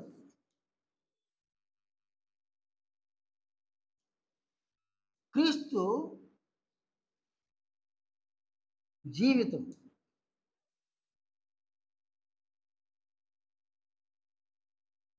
ఆయన జీవించిన జీవితం అన్నమాట. అంటే ఈ రెండింటిని ఒక వ్యక్తి విశ్వసించాలన్నమాట. విశ్వసించడం అంటే ఏంది నాయన? నమ్మడం. నమ్మడం ఎందుకు? డాక్టర్ దగ్గరికి వెళ్ళినావు నేను. మొదట వాళ్ళు చెప్పిన దాన్ని మనం వింటాం. వాడు మన శరీరంలో ఉన్న ఏ రోగమైనా మనకు తెలియకపోయినా వాడు అతడు మనకు తెలియజేస్తాడు. ఓ స్కానింగ్ ద్వారా, ఓ రక్త పరీక్ష ద్వారా మన శరీరంలో ఎలాంటి ప్రాబ్లం ఉందో ఆయన మనకు తెలియజేస్తాడు. తెలియజేసినప్పుడు ఏం చేస్తాం మనము? ఏం చేస్తాం నాయన? నమ్ముతాం. నమ్మినామంటే దాని అర్థమైంది. నమ్మినామంటే దాని అర్థమైంది నాయన. అతను ఏ ఇంజెక్షను వ్రాసినా, ఏ ట్యాబ్లెట్స్ పెట్టినా దాన్ని ఏం చేస్తాం మనము? నమ్మడం అంటే. నమ్మడం అంటే ఏంది నాయన? గైకొనడం అన్నమాట. అంగీకరించి గైకొనడం అన్నమాట. గైకొనడం అంటే అతడు ఏ మెడిసిన్ అయితే ఇచ్చినాడో దాన్ని క్రమంగా దాన్ని వాడడం అన్న. అలాగే ఇక్కడ క్రీస్తునందు విశ్వాసం ఉంచడం అంటే ఏంది? ఆయన చేసిన ఒక త్యాగం. ఆ త్యాగాన్ని విశ్వసించడం. త్యాగాన్ని విశ్వసించినటువంటి వారు ఏమవుతారు నాయన? త్యాగాన్ని విశ్వసించిన వాళ్ళు ఎక్కడికి వస్తారు?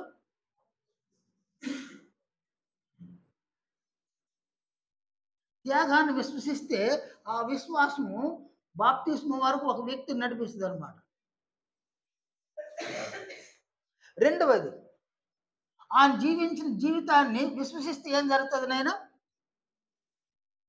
ఇది నెంబర్ 1. రెండవది, ఆయన విశ్వసించిన జీవితాన్ని, ఆయన జీవించిన జీవితాన్ని విశ్వసిస్తే ఇక్కడ ఏం జరుగుతుంది? ఏం జరుగుతుందంటే ఈ వ్యక్తి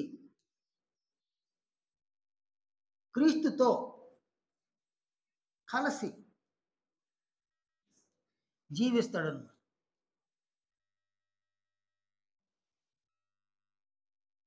క్రీస్తుతో కలిసి క్రీస్తులా జీవిస్తాడన్నమాట. అంతిమంగా ఏం జరుగుతుంది ఇక్కడ? ఈ ఏర్పాటును బట్టి ఏం జరుగుతుంది? ఆ వ్యక్తి ఏమవుతాడు? ఆయన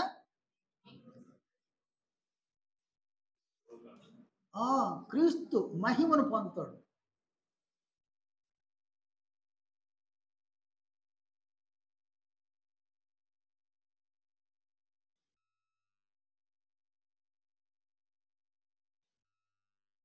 క్రీస్తు యొక్క మహిమను పొందుతాడు అన్నమాట అంతిమంగా. కాబట్టి ఇక్కడ క్రీస్తునందు విశ్వాసం ఉంచి బాప్తిస్మంలోనికి వస్తే ఈ కార్యక్రమంలో ఏం చేస్తాడు దేవుడు? ఇక్కడ ఉచితంగా నీతిమంతులుగా తీరుస్తాడు అన్నమాట. ఉచితమైన నీతి ఇక్కడ.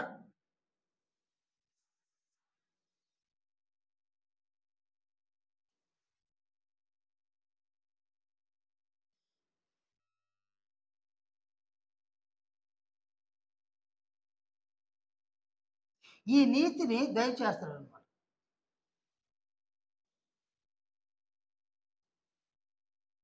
ఉచితంగా నీతిమంతులుగా తీర్చేస్తాడు. ఉచితం అంటే ఏదైనా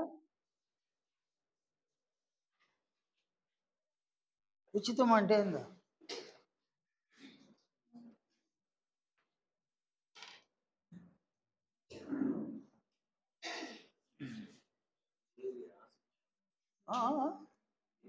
రోమపత్రిక 4వ అధ్యాయం. ఇక్కడ ఈ మొదటి 4 వచనాలు చూడండి. 4-5 వచనాలు. శరీర విషయమై మన మూల పురుషుడకు అబ్రహామునకేమి దొరికినని అందుము. అబ్రహాము క్రియల మూలముగా నీతిమంతుడని తీర్చబడిన యెడల అతనికి అతిశయ కారణము కలుగును, కానీ అది దేవుని ఎదుట కలుగదు. లేఖనం ఏం చెప్తున్నది? అబ్రహాము దేవుని నమ్మెను, అది అతనికి నీతిగా ఎంచబడింది. పనిచేయువానికి జీతం రుణమే గాని దానమని ఎంచబడదు. ఏమనండి ఆయన?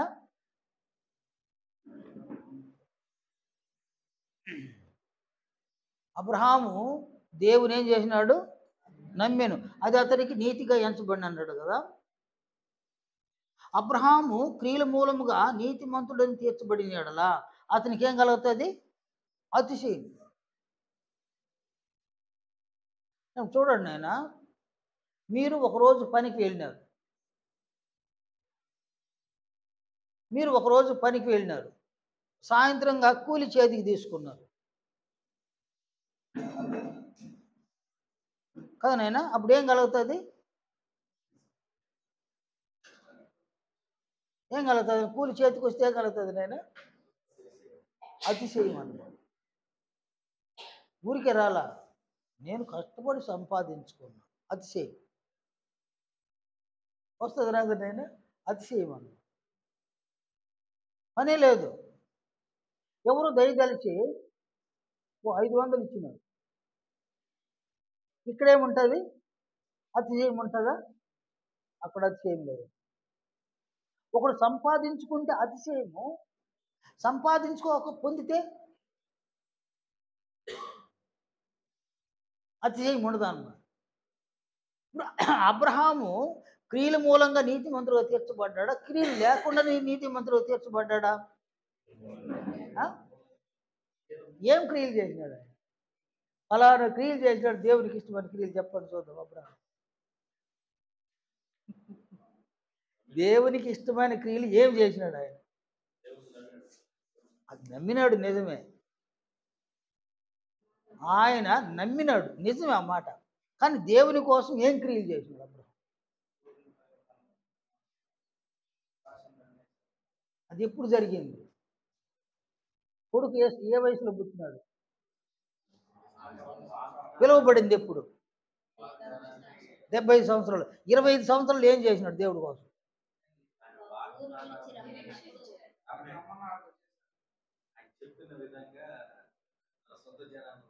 అదేమన్నా క్రియ?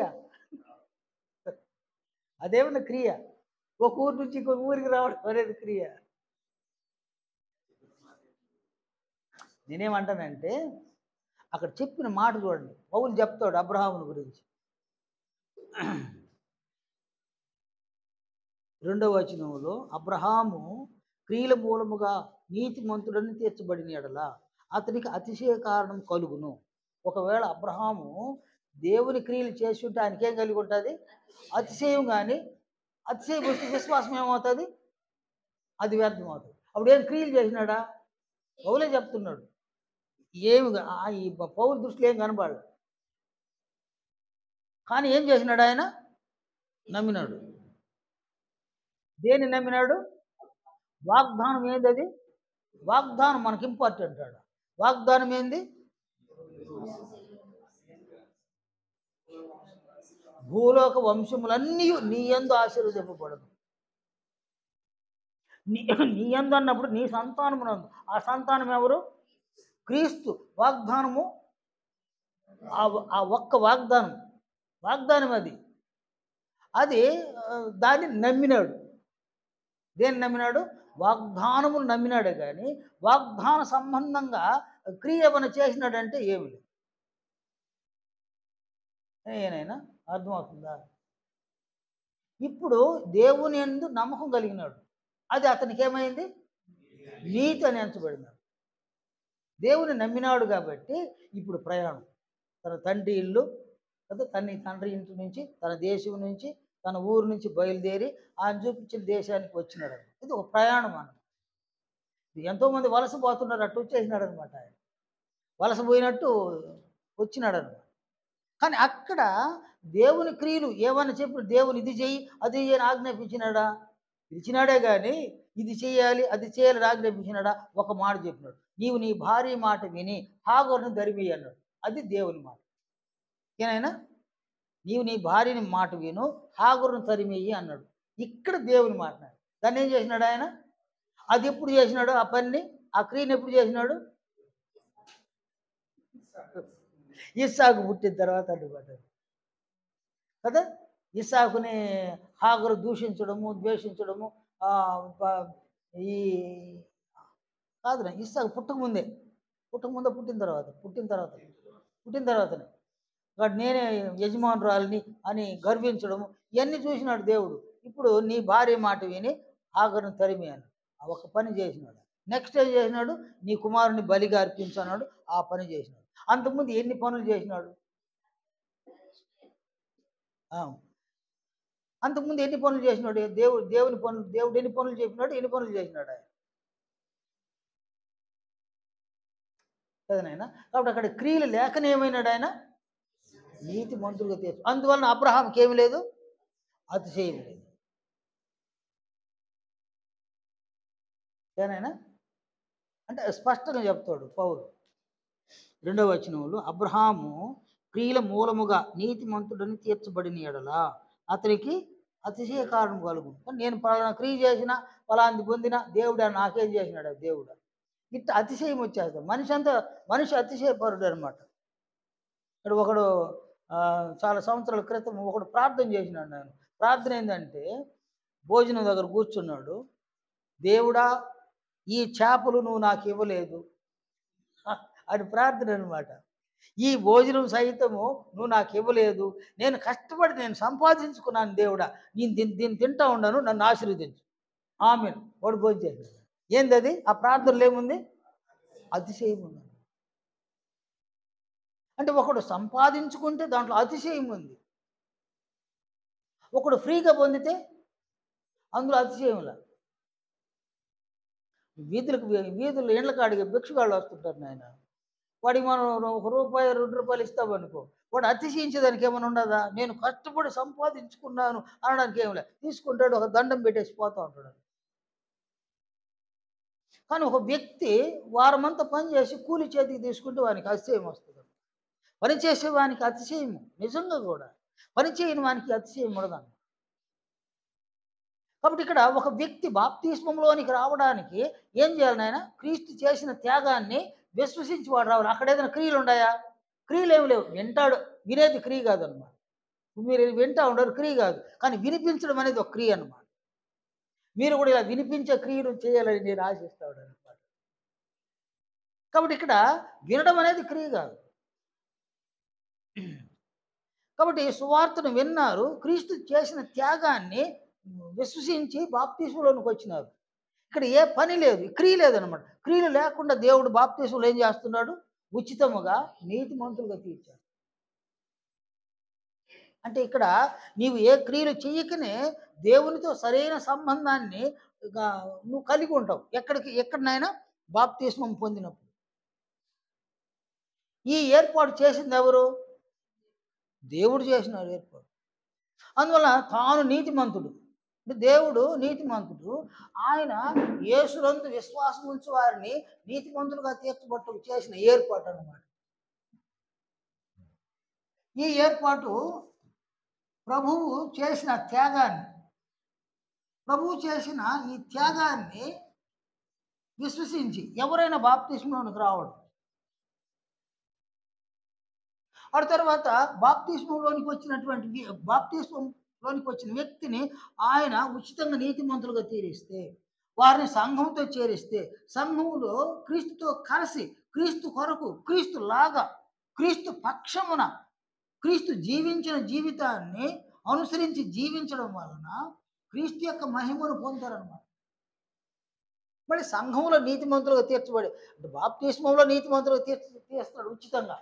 కానీ ఇక్కడ ఎలా నీతిమంతులకు తీరుస్తాడు ఆయన?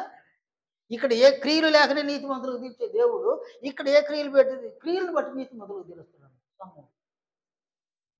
సంఘంలో ఉన్నవారు క్రియలు చేసి నీతిమంతులుగా తీర్చబడాలి.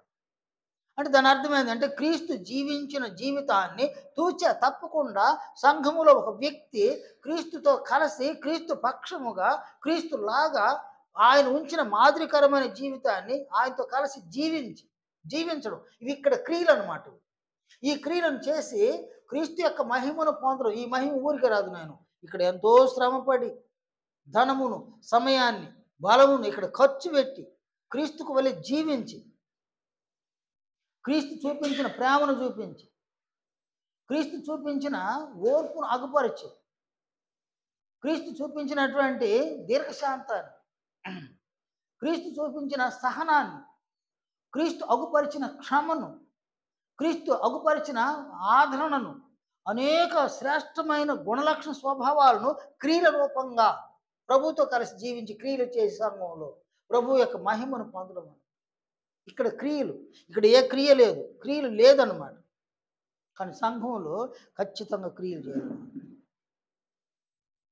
రోమాపత్రిక 4వ అధ్యాయంలోనే 3వ వచనము 5వ వచనం వరకు లేఖనం ఏమి చెబుతున్నది? అబ్రహాము దేవుని నమ్మెను, అది అతనికి నీతిగా ఎంచబడింది. పనిచేయువానికి జీతము రుణమే గాని దానమని ఎంచబడదు. పనిచేయక భక్తిహీనుని నీతిమంతునిగా తీర్చు వాని యందు విశ్వాసం ఉంచువానికి వాని విశ్వాసము నీతిగా ఎంచబడుతున్నది. బాప్తిస్మమునకు ముందు విన్నాం, అక్కడేం పనిలే. వాని విశ్వాసమే ఏం చేస్తుంది? వాడిని నీతిమంతునిగా తీరుస్తుంది. అది బాప్తిస్మములో దేవుడు ఉచితముగా నీతిమంతులుగా తీరుస్తాడు.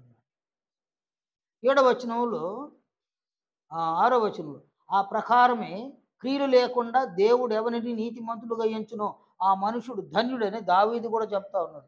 క్రియలు లేకుండా ఏ మనుషుని దేవుడు నీతిమంతులుగా ఎంచుతాడు వాడు ధన్యుడు. అంటే బాప్తిస్మములోకి వచ్చేసరికి క్రియలు లేవు. క్రియలు లేవు. విని వచ్చినాం. క్రీస్తు చేసిన త్యాగాన్ని విని విశ్వసించి బాప్తిస్మంలోకి వచ్చినాము. ఆ విశ్వాసము బాప్తిస్మములో మనల్ని దేవుని ద్వారా ఉచితంగా నీతిమంతులుగా తీర్చబడుతుంది. వాడు తరువాత సంఘంలోని ప్రవేశిస్తుంది. సంఘములో క్రీస్తు యొక్క ఆజ్ఞలు ఉన్నాయన్నమాట. యోహాను సువార్త 14వ అధ్యాయం 15వ వచనం క్రీస్తు యొక్క ఆజ్ఞలు ఉన్నాయి. ప్రభువు అన్నాడు, నన్ను ప్రేమించి నా ఆజ్ఞలను అంగీకరించువాడు నన్ను ప్రేమించేవారు నా ఆజ్ఞలను అంగీకరిస్తారు అని ప్రభువు అక్కడ సెలవు ఇచ్చినాడు అనమాట. యోహాను సువార్త 14వ అధ్యాయం. మీరు నన్ను ప్రేమించిన ఎడల నా ఆజ్ఞలను గైకొందురు. అంటే యేసు ప్రభువు సంఘంలో ఆజ్ఞలను కలిగి ఉన్నాడు. ఆజ్ఞలను సంఘంలో ఉన్న వాళ్ళకి ఆయన అనుగ్రహించినాడు. జీవితకాలం అంతా సంఘములో ఉన్న దినములన్నింటిలో కూడా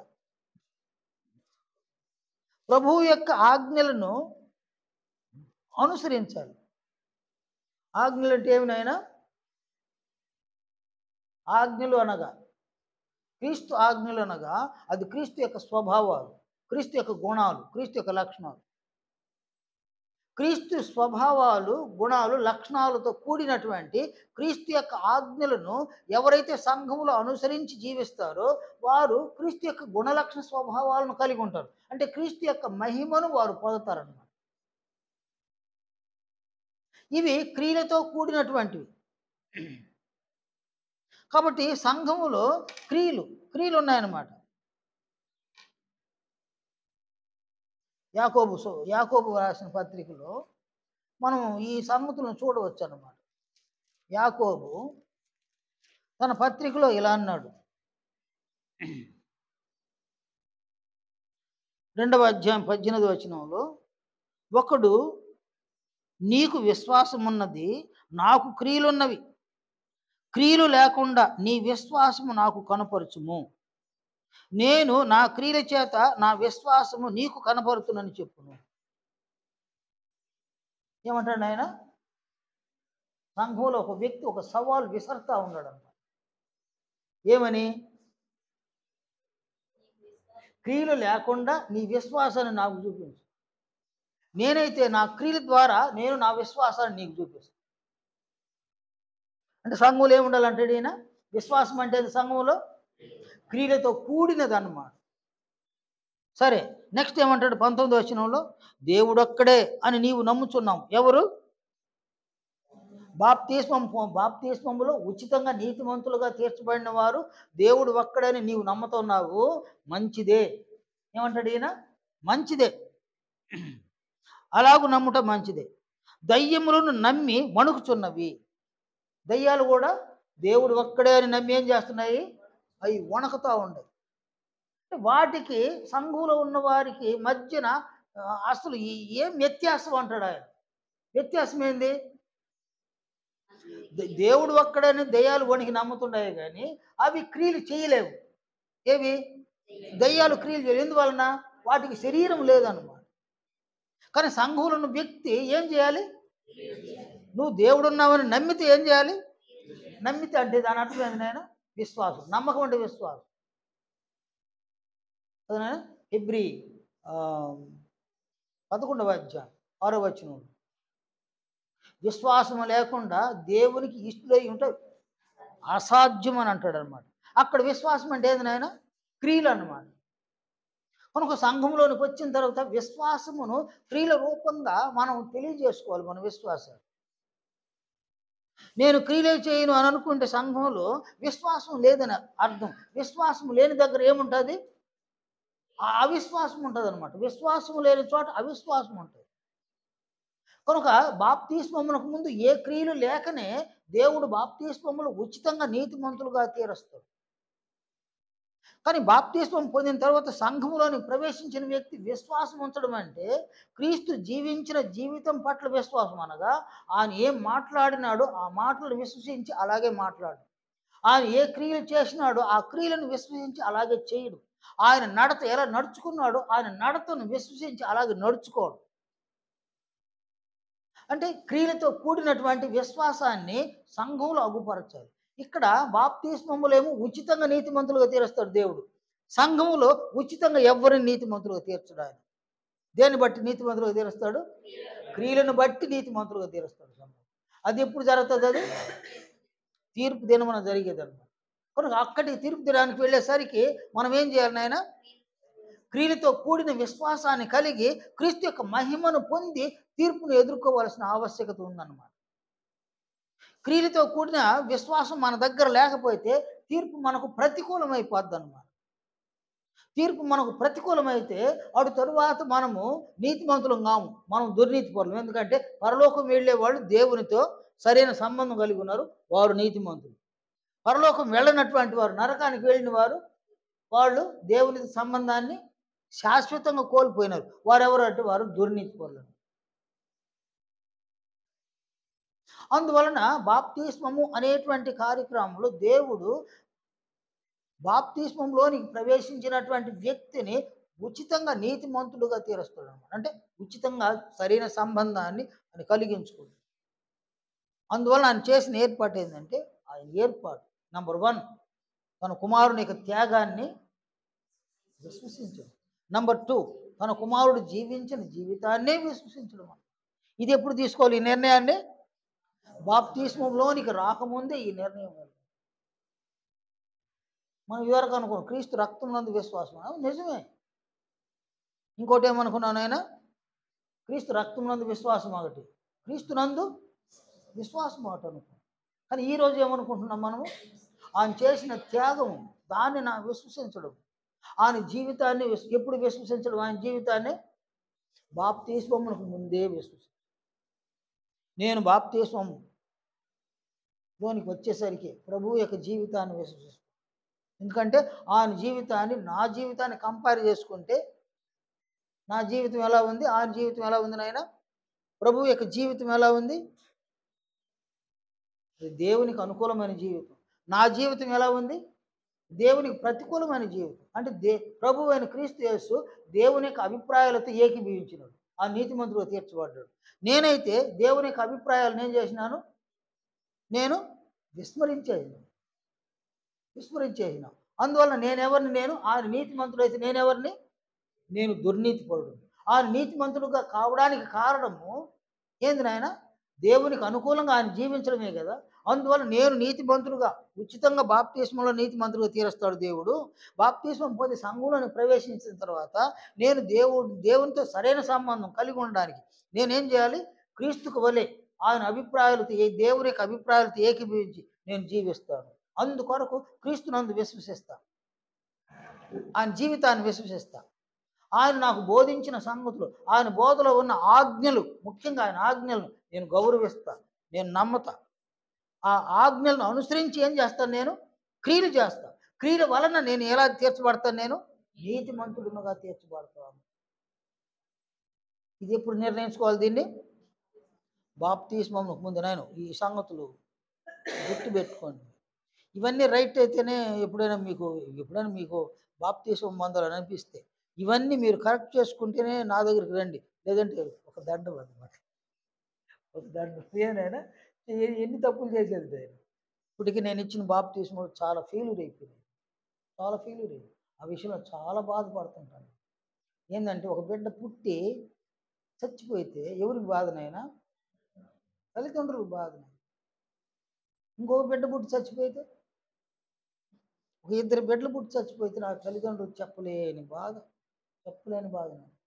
ఆ బిడ్డలు చనిపోయి, పురిట్లో చనిపోయి 50 ఏళ్ళు అయిపోయినా కూడా, అప్పటికి జ్ఞాపకం చేసుకున్నా కూడా, అప్పుడు కూడా వాళ్ళ కళ్ళల్లో నీళ్లు కదులుతాయి, తల్లిదండ్రుల కళ్ళలో. అయ్యో బిడ్డలు చనిపోయినారు. మా జనార్దన్ ఉన్నాడే, ఆయనకి అందరూ ఆడపిల్లకాయలు 5 మంది. ఒక కాన్పులో 2 మగ పిల్లకాయలు పుట్టినారు కదా నాయన. 2 మగ పిల్లకాయలు పుట్టినారు. వాళ్ళ ఆనందం అంతెంత కాదు, భార్య భర్తల ఆనందం. 2 బిడ్డలే, మగ పిల్లకాయలే లేరనుకుంటే 2 పుట్టినారని ఆనందం. ఆ 2 బిడ్డలు చనిపోయినారు. ఇప్పుడు కూడా ఆ సంఘటన వాళ్ళు జ్ఞాపకం చేసుకుంటే అట్నే మౌనం అయిపోతారు. 2 బిడ్డలే చనిపోయినారు. ఒక 2 బిడ్డలు చనిపోతేనే ఆ తల్లిదండ్రుల బాధ అంతెంత కాదు. ఇప్పుడు నా దగ్గర జన్మించిన బిడ్డలు ఎంతోమంది చనిపోతే నాకెట్టుంటుంది? శరీర సంబంధమైన జన్మ కాదు, ఆత్మ సంబంధమైన జన్మించి వారు చనిపోతే చిన్న బాధ కాదు. అటువంటి తప్పిదాలు ఇంకా కూడా చేయలేని అనుకోవడం లేదు. ఎందువల్లంటే నా వయసు అయిపోతుంది, చాలా వయసు అయిపోయింది, 64 సంవత్సరాలు. నేను ఇంకా కూడా చేసిన తప్పులు మళ్ళీ చేస్తే ఉండే పని కూడా బాగుండదనే బాధ నాకు. ఇక్కడ విషయం ఏంటంటే, దేవుడు బాప్తిస్మములో బాప్తిస్మంలోని ప్రవేశించేటువంటి వారిని ఉచితముగా నీతిమంతులుగా తీరుస్తుంది. అంటే క్రియలు లేకుండానే నీతిమంతులుగా తీరుస్తుంది. బాప్తిస్మం పొందిన తర్వాత సంఘంలో ఏం చేయాలి నాయన? క్రియలు చేయాలి. క్రియలతో కూడిన విశ్వాసమును సంఘంలో అగుపరచు. ఏం క్రియలు అవి? కదా, క్రీస్తు యొక్క ఆజ్ఞలు. క్రీస్తు యొక్క ఆజ్ఞలే క్రియలు అన్నమాట. ఆ ఆజ్ఞలను సంఘంలో ఉన్న వ్యక్తులు అనుసరించాలి. ఇంకా కూడా చాలామంది అనుకుంటున్నారు, నేను ధర్మశాస్త్రానికి సంబంధించిన 10 ఆజ్ఞలు ఉన్నాయి, వాటిని మనం అనుసరించాలి అని అంటారనమాట. నోనో, సంఘములో ధర్మశాస్త్రంలో ఉన్న ఆజ్ఞలు లేవు. ధర్మశాస్త్రంలో ఉన్న ఆజ్ఞలను మనం యూదులు పాటించడానికి వాళ్ళ వల్ల కాల. యాకోబు పత్రికలో ఆయన చెప్పినటువంటి మాటలు చూడండి, 2వ అధ్యాయంలో ఆయన ఇలా అన్నాడు, 10వ వచనం. ఎవడైనను ధర్మశాస్త్రమంతయు గైకొనియు ఒక ఆజ్ఞ విషయంలో తప్పిపోయిన ఎడల ఆజ్ఞలన్నిటి విషయంలో అపరాధి యగును. 9 ఆజ్ఞలను పాటించి కూడా ఒక ఆజ్ఞ విషయంలో తప్పిపోతే మిగిలిన 9 ఆజ్ఞలు పాటించి కూడా ఏమవుతుంది? అది వ్యర్థమవుతుంది అన్న కదనైనా. కానీ క్రొత్త నిబంధనలో యేసుక్రీస్తు ఇచ్చిన ఆజ్ఞలు అలా కాదు. ఆయన ఇచ్చిన ఎన్ని ఆజ్ఞలైనా సరే, అన్ని ఆజ్ఞలు నువ్వు ఎన్ని పాటిస్తావో అవన్నీ అలాగే ఉంటాయన్నమాట. ఎన్ని పాటించకపోతే అంత క్యారెక్టర్ నువ్వు పొందలేవా. కానీ ఎన్ని ఎన్ని ఆజ్ఞలు పాటించలేవు, దానికి సంబంధించిన క్యారెక్టర్ని, క్రీస్తు యొక్క మహిమను పొందుతావు. ఏది బెస్ట్ ఏడా? చాలామంది తెలియదు, చాలామందికి తెలియదు అన్నమాట. అందువల్ల సంఘములో క్రీస్తు యొక్క ఆజ్ఞలను 30% పాటించినావా, 30% క్రీస్తు యొక్క మహిమను పొందినావు. ఇంకా 70% ఏమైనావు నాయన? పాపిగానే ఉన్నావు. నువ్వు ఒక 40% క్రీస్తు యొక్క మహిమను, ప్రభు యొక్క ఆజ్ఞలను పాటించి 40% మహిమను పొందినావా? 60% ఏముంది? పాపం ఉంది. నువ్వు 50% పొందినావా? పాపం ఎంత ఉంది నాయన? 50% ఉంది. కానీ తీర్పులో చూసే దేన్ని చూస్తాడు? పాపాన్ని చూస్తాడా? ఆయన మహిమను చూస్తాడా? మహిమ ఒక 30% కనబడితే చాలు. నీలో 70% పాపం ఉన్నా కూడా ఆయన ఏం చేస్తాడు? నిన్ను పరలోక రాజ్యానికి అంగీకరిస్తాడు. ఇది క్రొత్త నిబంధన. ధర్మశాస్త్రం అయితే ఏంది? 9 ఆజ్ఞలు పాటించి ఒక ఆజ్ఞ విషయంలో తప్పిపోతే, ఆజ్ఞలన్నిటి విషయంలో తప్పిపోయినట్టు అపరాధి. అపరాధి అంటే పాపి. మళ్ళీ ఇప్పుడు ఏం చేయాలి నాయన? ఒకటో ఆజ్ఞ నుంచి స్టార్ట్ చేయాలి అనుసరించడానికి. మళ్ళీ 9 ఆజ్ఞలు పాటించి ఒక ఆజ్ఞ విషయంలో తప్పిపోతే మళ్ళీ అపరాధి. ధర్మశాస్త్రం బెటరా, క్రొత్త నిబంధనలో క్రీస్తు యొక్క ఆజ్ఞలు బెటరా? ఈ సంగతి చాలా మంది, నువ్వు ఎవరికైనా చెప్పినాను ఈ సంగతి, ఈ పాయింట్ పెట్టేవాడు మనసు చాలా మంచిది అవుతుంది. ఒక దగ్గర ఒక ప్రసంగం చేస్తున్నాడు, ధర్మశాస్త్రము కొట్టివేయబడింది అని ప్రసంగం చేస్తున్నాడు. స్టార్ట్ చేసిన ఒక గంటకు వచ్చినాడు ఒక సేవకుడు వచ్చినాడు. రావడం మధ్యలో వచ్చి కూర్చున్నాడు. ఆయన ఒక 5 నిమిషాలు కూడా కాదు, వెంటనే లేచి ఆపండి మీ ప్రసంగం అన్నాడు.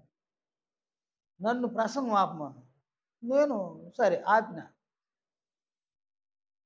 కూర్చొని ఉన్న వాళ్ళందరూ ఆయన్ని ఎందుకు ఆపమన్నావే, నువ్వు మంచి సంగతులు వినిపిస్తున్నాడు అని ఎందుకు ఆపమన్నాడు చిరాకు పడుతున్నారన్నమాట. ఆయన ధర్మశాస్త్రం లేదు అని అంటున్నాడు, ధర్మశాస్త్రం ఉంది అని అన్నాడు. బల లేదు ఆడ, లేక బల్ల బుద్ధి చెప్పుకుంటాడు అనమాట. ధర్మశాస్త్రం ఉంది అని అన్నాడు. నేను చక్కగా ఆయన దగ్గరికి పోయినా. దగ్గరికి వెళ్ళి ధర్మశాస్త్రం అంటే ఏంది బ్రదర్ అన్న. ధర్మశాస్త్రం అంటే ఏంది? ధర్మశాస్త్రాన్ని ఎవరిచ్చినారు? ధర్మశాస్త్రాన్ని ఎవరికి ఇచ్చినారు? ఇంతకీ ధర్మశాస్త్రాన్ని ఎందుకు ఇచ్చినారు చెప్పండి. మౌనంగా ఉండడు, మౌనంగా ఉండడు. ఆ చుట్టూ ఉన్న సేవకులందరూ ఆయన్ని చేదరించుకున్నారు. ఏందే మీరు మధ్యలో వచ్చినారు, మీరు పాఠాన్ని పాడు చేసేసినారు మీరు అన్నారు. వాడి తర్వాత సైలెంట్ అయిపోయినాడు. చివరి వరకు సైలెంట్ అయిపోయినాడు ఆయన. నా ప్రసంగం అంతట్లో కూడా ధర్మశాస్త్రం లేదు కానీ క్రొత్త నిబంధన ఉంది అనే దాన్ని చెప్పినాడు. వాడి తర్వాత బయట వచ్చినాడు ఆయన. ఆయనే చెప్తాడు, సార్ ఇది వరకు ధర్మశాస్త్రం ఉందనుకుంటున్నారు సార్, నేను కూడా అందువల్ల మధ్యలో తెలియకుండా మాట్లాడేసినాను సార్ నేను. ఇప్పుడు మీరు చెప్పిన దాన్ని బట్టి చూస్తే ధర్మశాస్త్రం లేదు, క్రొత్త నిబంధన ఉంది. ఏం చేశారు సార్, మా సంఘంలో అందరూ ధర్మశాస్త్రం ఉందని నమ్మేసినారు సార్, ఇప్పుడు పోయి దీన్ని చెప్తే నన్ను ఏమనుకుంటారు సార్ అంటాడు ఆయన. నిన్ను ఏమని అనుకొని చెప్పు అన్నాను. కాబట్టి ఇక్కడ ధర్మశాస్త్రము మన విషయానికి వచ్చేసరికి ధర్మశాస్త్రము శ్రేష్టమైందా, లేక క్రొత్త నిబంధనలోని క్రీస్తు యొక్క ఆజ్ఞలు శ్రేష్టమైందా? క్రీస్తు యొక్క ఆజ్ఞలు శ్రేష్టం. ఎందుకంటే ఈ ఆజ్ఞలను ఎన్ని అనుసరిస్తామో అంత క్రీస్తు మహిమ మనలో ఉంటుంది. నువ్వు 25 ఆజ్ఞలు అనుసరించినావా, 25% క్రీస్తు యొక్క మహిమ నీలో ఉంటుంది. కానీ అది తీర్పులో నీ విజయానికి అది సహాయపడదు అనమాట. నీవు ఒక 30% క్రీస్తు యొక్క ఆజ్ఞలు పాటించినావా, 30% క్రీస్తు మహిమను పొందినావా, తీర్పులో నీకు అది అక్కరకు పనికి వస్తుంది అనమాట. అది అక్కరకు పనికి వచ్చేది లేదు. 40-50% క్రీస్తు ఆజ్ఞలు పాటించి 40-50% క్రీస్తు మహిమను పొందినావా, ఏదైనా ఈ హిందువులు అంటుంటారు జయీ భవ అనేసి. ఆ విధంగా మనం తీర్పుని విజయవంతంగా ఛేదించుకొని వెళ్ళి ప్రభువుతో పాటు వెళ్ళిపోవచ్చు. కాబట్టి ఇక్కడ నువ్వు 40% క్రీస్తు మహిమను పొంది ఇంకా 60% నీలో ఏముంది నాయన, దుర్నీతి ఉందన్నమాట. 50% క్రీస్తు మహిమ, ఒక 50% దుర్నీతి పరుడుగానే ఉంటావు, పాపిగానే ఉంటావు. ధర్మశాస్త్రం అలా కాదు. అన్ని ఆజ్ఞలను పాటిస్తేనే పరలోకం. అన్ని ఆజ్ఞలు పాటించకపోతే తీర్పు దినమనాడు చిక్కుకుంటాను. నేను రోమపత్రికలో ఈ సంగతులు చూడండి, ఆయన ఎంత చక్కగా ఈ విషయాలను చెప్పినాడు. 2వ అధ్యాయం 2వ అధ్యాయంలో 11వ వచనం నుంచి చూడండి. ఆయన దేవునికి పక్షపాతము లేదు. ఏమంటాడు ఆయన? దేవునికి పక్షపాతం. ఎందువల్ల అన్నాడు ఈ మాట ఆయన? పితరుల యుగం ఒకటి ఉంది, మోషే యుగం ఒకటి ఉంది, క్రీస్తు యొక్క యుగం ఒకటి ఉంది. 3 యుగాలు. 3 యుగాలలో ఎవరెవరు జీవించినారు వారందరూ తీర్పులో రావాలన్నమాట. కదా నాయన? తీర్పులోనికి రావాలి. వాళ్ళకి ఎలా తీర్పు తీర్చాలా? ఎలా తీర్పు తీర్చాలి నాయన? తీర్పు కూడా చూడండి, ఇది తీర్పు ఎలా తీర్చాలి. సరే, దేవునికి పక్షపాతం లేదు. ధర్మశాస్త్రము లేక పాపము చేసిన వారందరూ ధర్మశాస్త్రము లేకయే నశించెదరు. ఇక్కడ తీర్పులు ధర్మశాస్త్రం లేకనే పాపం చేసి ఉన్నారు. వారు పాపం చేసినా కూడా వాళ్ళు నశించిపోతారు. ఎక్కడ నశించిపోతారు? తీర్పులో. ధర్మశాస్త్రం లేకనే జడ్జిమెంట్ వాళ్ళకి. సరే, ధర్మశాస్త్రము కలిగిన వారై పాపము చేసిన వారందరూ ధర్మశాస్త్రానుసారముగా తీర్పు నొందుదురు. ఇక ధర్మశాస్త్రం వచ్చేసింది వెలుగులోకి.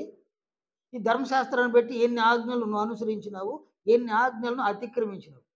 నువ్వు 9 ఆజ్ఞలు అనుసరించి ఒక ఆజ్ఞ అతిక్రమించి ఉన్నా ఆజ్ఞలన్నిటి ఏమైపోయినాయి?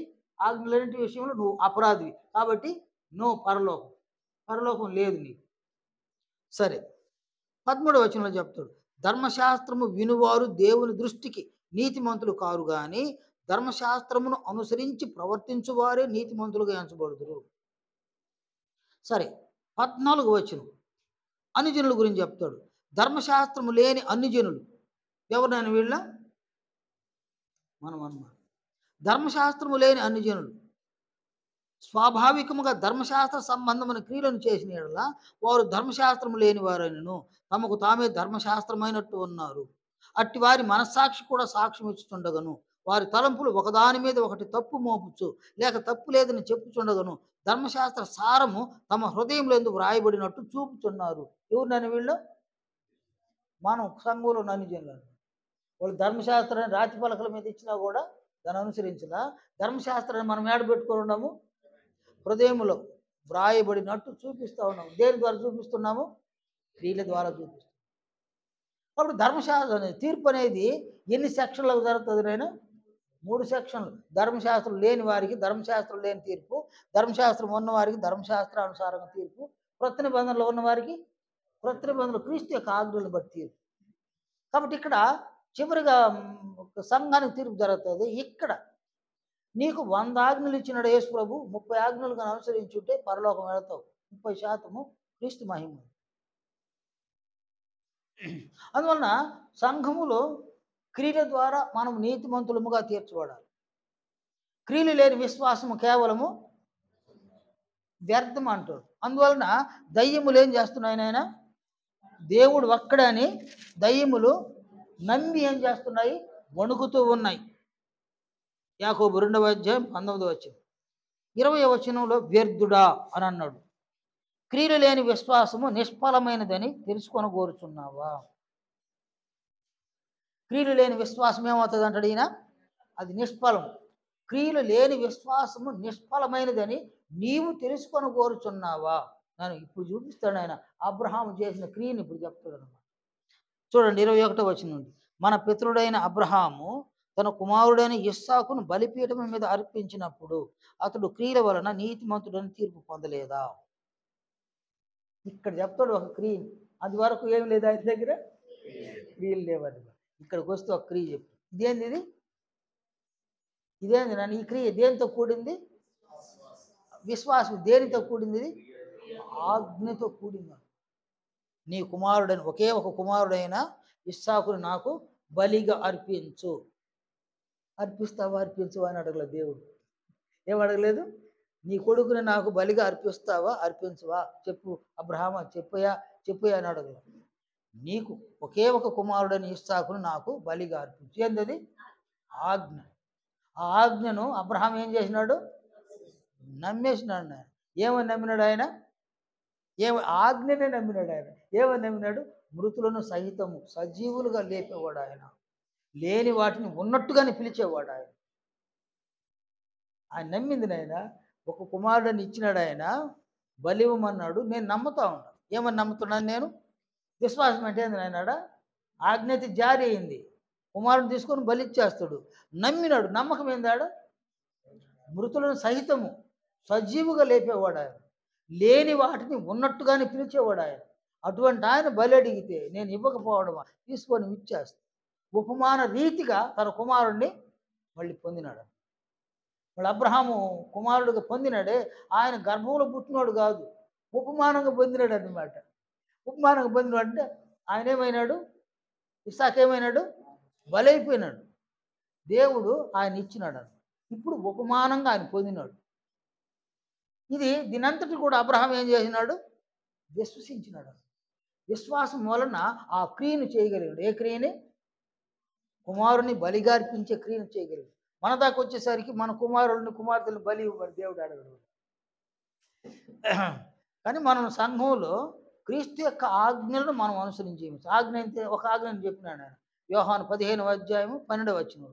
నేను మిమ్మును ప్రేమించిన ప్రకారము మీరును ఒకరిని ఒకరు ప్రేమింపవలనది నా ఆజ్ఞ. కనుక సంఘంలో ఒకరిని ఒకరు ప్రేమించడం అనేది ఒక ఆజ్ఞ, యేసు ప్రభు యొక్క ఆజ్ఞ. ఈ ఆజ్ఞను ఎవరైతే క్రియగా చేసి చూపిస్తారో వాళ్ళు విశ్వాసం కలిగిన వాళ్ళు. వినుడి వాళ్ళని విశ్వాసం కలుగుతుంది. ఇక్కడ సంఘంలో క్రియలు చేస్తేనే విశ్వాసం. క్రియలు చేయకుండా విశ్వాసం అనుకోలేం, అది వ్యర్థం అవుతుంది, వ్యర్థులం అవుతాం అన్నమాట. కనుక ఇక్కడ బాప్తిస్మము అనే కార్యక్రమంలో దేవుడు ఉచితముగా నీతిమంతులకు తీరుస్తాడు. అంటే క్రియలు లేకుండానే దేవుడు ఉచితంగా నీతిమంతులకు తీరుస్తాడు. బాప్తిస్మం పొంది సంఘంలోని ప్రవేశించిన తర్వాత ఎలా నీతిమంతులకు తీరుస్తాడు ఆయన? రోమపత్రిక 8వ అధ్యాయం 30వ వచనం. ఆయన ఎవరిని పిలిచెనో వారిని నీతిమంతులుగా తీర్చెను, ఎవరిని నీతిమంతులుగా తీర్చిన వారిని మహిమపరిచెను. కాబట్టి సంఘంలో క్రియల మూలంగా మనం విశ్వాసాన్ని కలిగి మన విశ్వాసాన్ని క్రియల మూలంగా మనం బయలుపరచవలసినటువంటి ఆవశ్యకత సంఘంలో పెట్టినాడు. క్రియల మూలంగా మనము నీతిమంతులుగా తీర్చబడే అవకాశాన్ని సంఘంలో పెట్టినాడు. కానీ బాప్తిస్మలోనైతే క్రియలు లేకుండానే ఉచితంగా నీతిమంతులుగా తీర్చే ఒక అవకాశాన్ని దేవుడు అనుగ్రహిస్తాడు అన్నమాట. తనైనా ఈ సంగతులు గత వారం సమయం చాలా మనం. అందువల్ల ఇక్కడ ఏంటంటే దేవునితో మానవులు సరైన సంబంధాన్ని కలిగి ఉండడం లేదండి. దేవుడైతే మనల్ని నిరంతరం ప్రేమిస్తూ ఉన్నాడు. ఆయన ప్రేమను మనం పొందుతూ ఉన్నాం. ఆయన ప్రేమను మనం పొందుతున్నాం కాబట్టి ఆయనను తిరిగి మనం ప్రేమించాలి. కానీ దేవుని ఎవరు ప్రేమించరు. దేవుని ప్రేమిస్తే ఆయన ఏం చేస్తావు నాయన? ఆయన అభిప్రాయాలతో ఏకీభవిస్తాడు, ఆయన నిర్ణయాలతో ఏకీభవిస్తాడు. దేవుని మీద ప్రేమ లేదు, అందువలన ఆయన అభిప్రాయాలతో మనం ఏకీభవించడమే లేదు.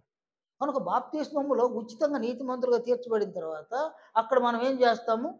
సంఘంలో ఏం చేస్తావునైనా? సంఘంలో ఏం చేస్తావునైనా? దేవుని యొక్క అభిప్రాయాలతో మనం ఏకీభవిస్తాం. అదే దేవుని యొక్క అభిప్రాయాలతో ఏకీభవించడం అనేది క్రీస్తు జీవించిన జీవితాన్ని మనం విశ్వసించడం. క్రీస్తులానే మాట్లాడతాం, అందరిలా నేను మాట్లాడను. అంటే నా నోట్లో వచ్చే మాటలైనా క్రీస్తు ఆయా పరిస్థితులలో, ఆయా సందర్భాలలో, ఆయా సంఘటనల్లో ఆయన ఇలా మాట్లాడినాడు, అలా మాట్లాడు. దానికి మించి నేను మనుషులు మాట్లాడేటట్టు నేను మాట్లాడు. మనుషులు ఎలా మాట్లాడతాను ఆయన? సమయానికి, సందర్భానికి, పరిస్థితికి తగిన విధంగా మాట్లాడుతాను మనుషులు. నేనైతే అలా మాట్లాడు. ప్రతికూలమైన పరిస్థితుల్లో కూడా ప్రభు ఎట్లా మాట్లాడాడు అట్టే మాట్లాడు. అనుకూలమైన పరిస్థితులు కూడా ఆయన ఎట్లా మాట్లాడాడు అట్లా మాట్లాడు. నో మోమాటమే లేదు నాకు. క్రియలు చేసేది కూడా ప్రభువు చేసిన క్రియలను ఏవైతే ఉన్నాయి దాంట్లో కొదువైన వాటినైనా ఆయనకు వలే నేను చేస్తా. సంఘం సంపూర్ణంగా ప్రభువును అనుసరిస్తా, ప్రభువు మాటలను అనుసరిస్తా, ప్రభువు చేసిన క్రియలను అనుసరిస్తా, ప్రభువు యొక్క నడతను అనుసరిస్తా, పూర్తిగా ప్రభువుని అనుసరిస్తా, ప్రభువును పోలి నేను జీవిస్తా, ప్రభువు కొలి నేను మారుతా. ఇది సంఘంలో ఉన్నటువంటి క్రియలతో కూడినటువంటి ఒక విశ్వాసం. ఈ విశ్వాసాన్ని మనం కలిగి ఉంటే దేవునితో ఏమైంటాం? మనం ఆయన అభిప్రాయాలతో ఏకీభవిస్తాం. ఏకీభవించినప్పుడు ఆయనకి మనకి సరైన సంబంధం ఏర్పడుతుంది. అంటే బాప్తిస్మం ఉచితంగా ఇస్తాడు నీతిని. సంఘంలోకి వచ్చిన తర్వాత మనమే ఆయనతో సరైన సంబంధాన్ని, తన కుమారుని జీవితాన్ని విశ్వసించడం వలన సరైన సంబంధాన్ని క్రియల ద్వారా మనం ఏర్పరచుకోవాల్సిన ఆవశ్యకత ఉంది. తీర్పును మరణించేసరికి మనం నీతిమంతులుగా తీర్చబడాలి. మనం నీతిమంతులుగా తీర్చబడితే మనకు తీర్పు అనుకూలం అవుతుంది. తీర్పు అనుకూలమైతే మన భవిష్యత్తు క్షేమంగా ఉంటుంది. తీర్పు మనకు ప్రతికూలమైతే భవిష్యత్తు క్షేమంగా ఉండదు నాయన. అందువలన సంఘంలో ఉన్న మనమందరం కూడా తీర్పును అనుకూలపరుచుకోవడానికి మనము ప్రభువును పోలి, ప్రభు యొక్క జీవితాన్ని విశ్వసించి ఆయనకు వలె మనం జీవించవలసిన ఆవశ్యకత మనకుందన్నమాట. మీరెవరు కూడా దీన్ని మిస్ చేసుకోబాకండి. మనం లోకంలో ఉన్నాం, మన చుట్టూ లోకస్తులు ఉన్నారు. మనం ఎనీ టైం లోకస్తులతోనే మాట్లాడాలి, లోకస్తుల పనులు మనం చేయాలి, లోకస్తుల చేత మన పనులు చేయించుకోవాలి. కానీ ఎప్పటికీ కూడా మనం లోకస్తులు కాదు అని మనం గుర్తుంచుకోవాలి. మనము లోకస్తులం కాదు, మనం పరలోక సంబంధమైనటువంటి వ్యక్తులం. ఎందుకంటే మనము దేవుని సంబంధులం, క్రీస్తు సంబంధులం. మనం అబ్రహాము సంబంధులం. వాళ్ళు పర సంబంధమైన వ్యక్తులు, వారితోనే మనకు సంబంధం ఉంది. లోకంలో ఉన్నవాళ్ళు ఎంత గొప్ప వాళ్ళైనా వాళ్ళతో మనకు సంబంధం లేదు. దేవునితో సంబంధం, క్రీస్తుతో సంబంధం, పరిశుద్ధాత్మతో సంబంధం. ఈ సంబంధాన్ని మనము సంపూర్ణంగా కలిగి ఉండడానికి జీవితకాలం అంతా ప్రయాసపడి, ఎవరేమని అనుకోని నేను ఎవరైనా మనల్ని తృణీకరించినారో తృణీకరించరు. దేవుడు తృణీకరించకపోతే సంతోషం. మనుషులు ఎంతమంది తృణీకరించినా తృణీకరించుకో. మనుషులు ఎవరైనా మనల్ని విసర్జించినారో విసర్జించరు. ఏమైనా నీ వాళ్ళు ఎవరైనా అనుకో, నిన్ను ఒక వివాహానికి పిలవలేదు అనుకో, దగ్గర వాళ్ళు, ఎట్లుంటుంది ఫీలింగ్?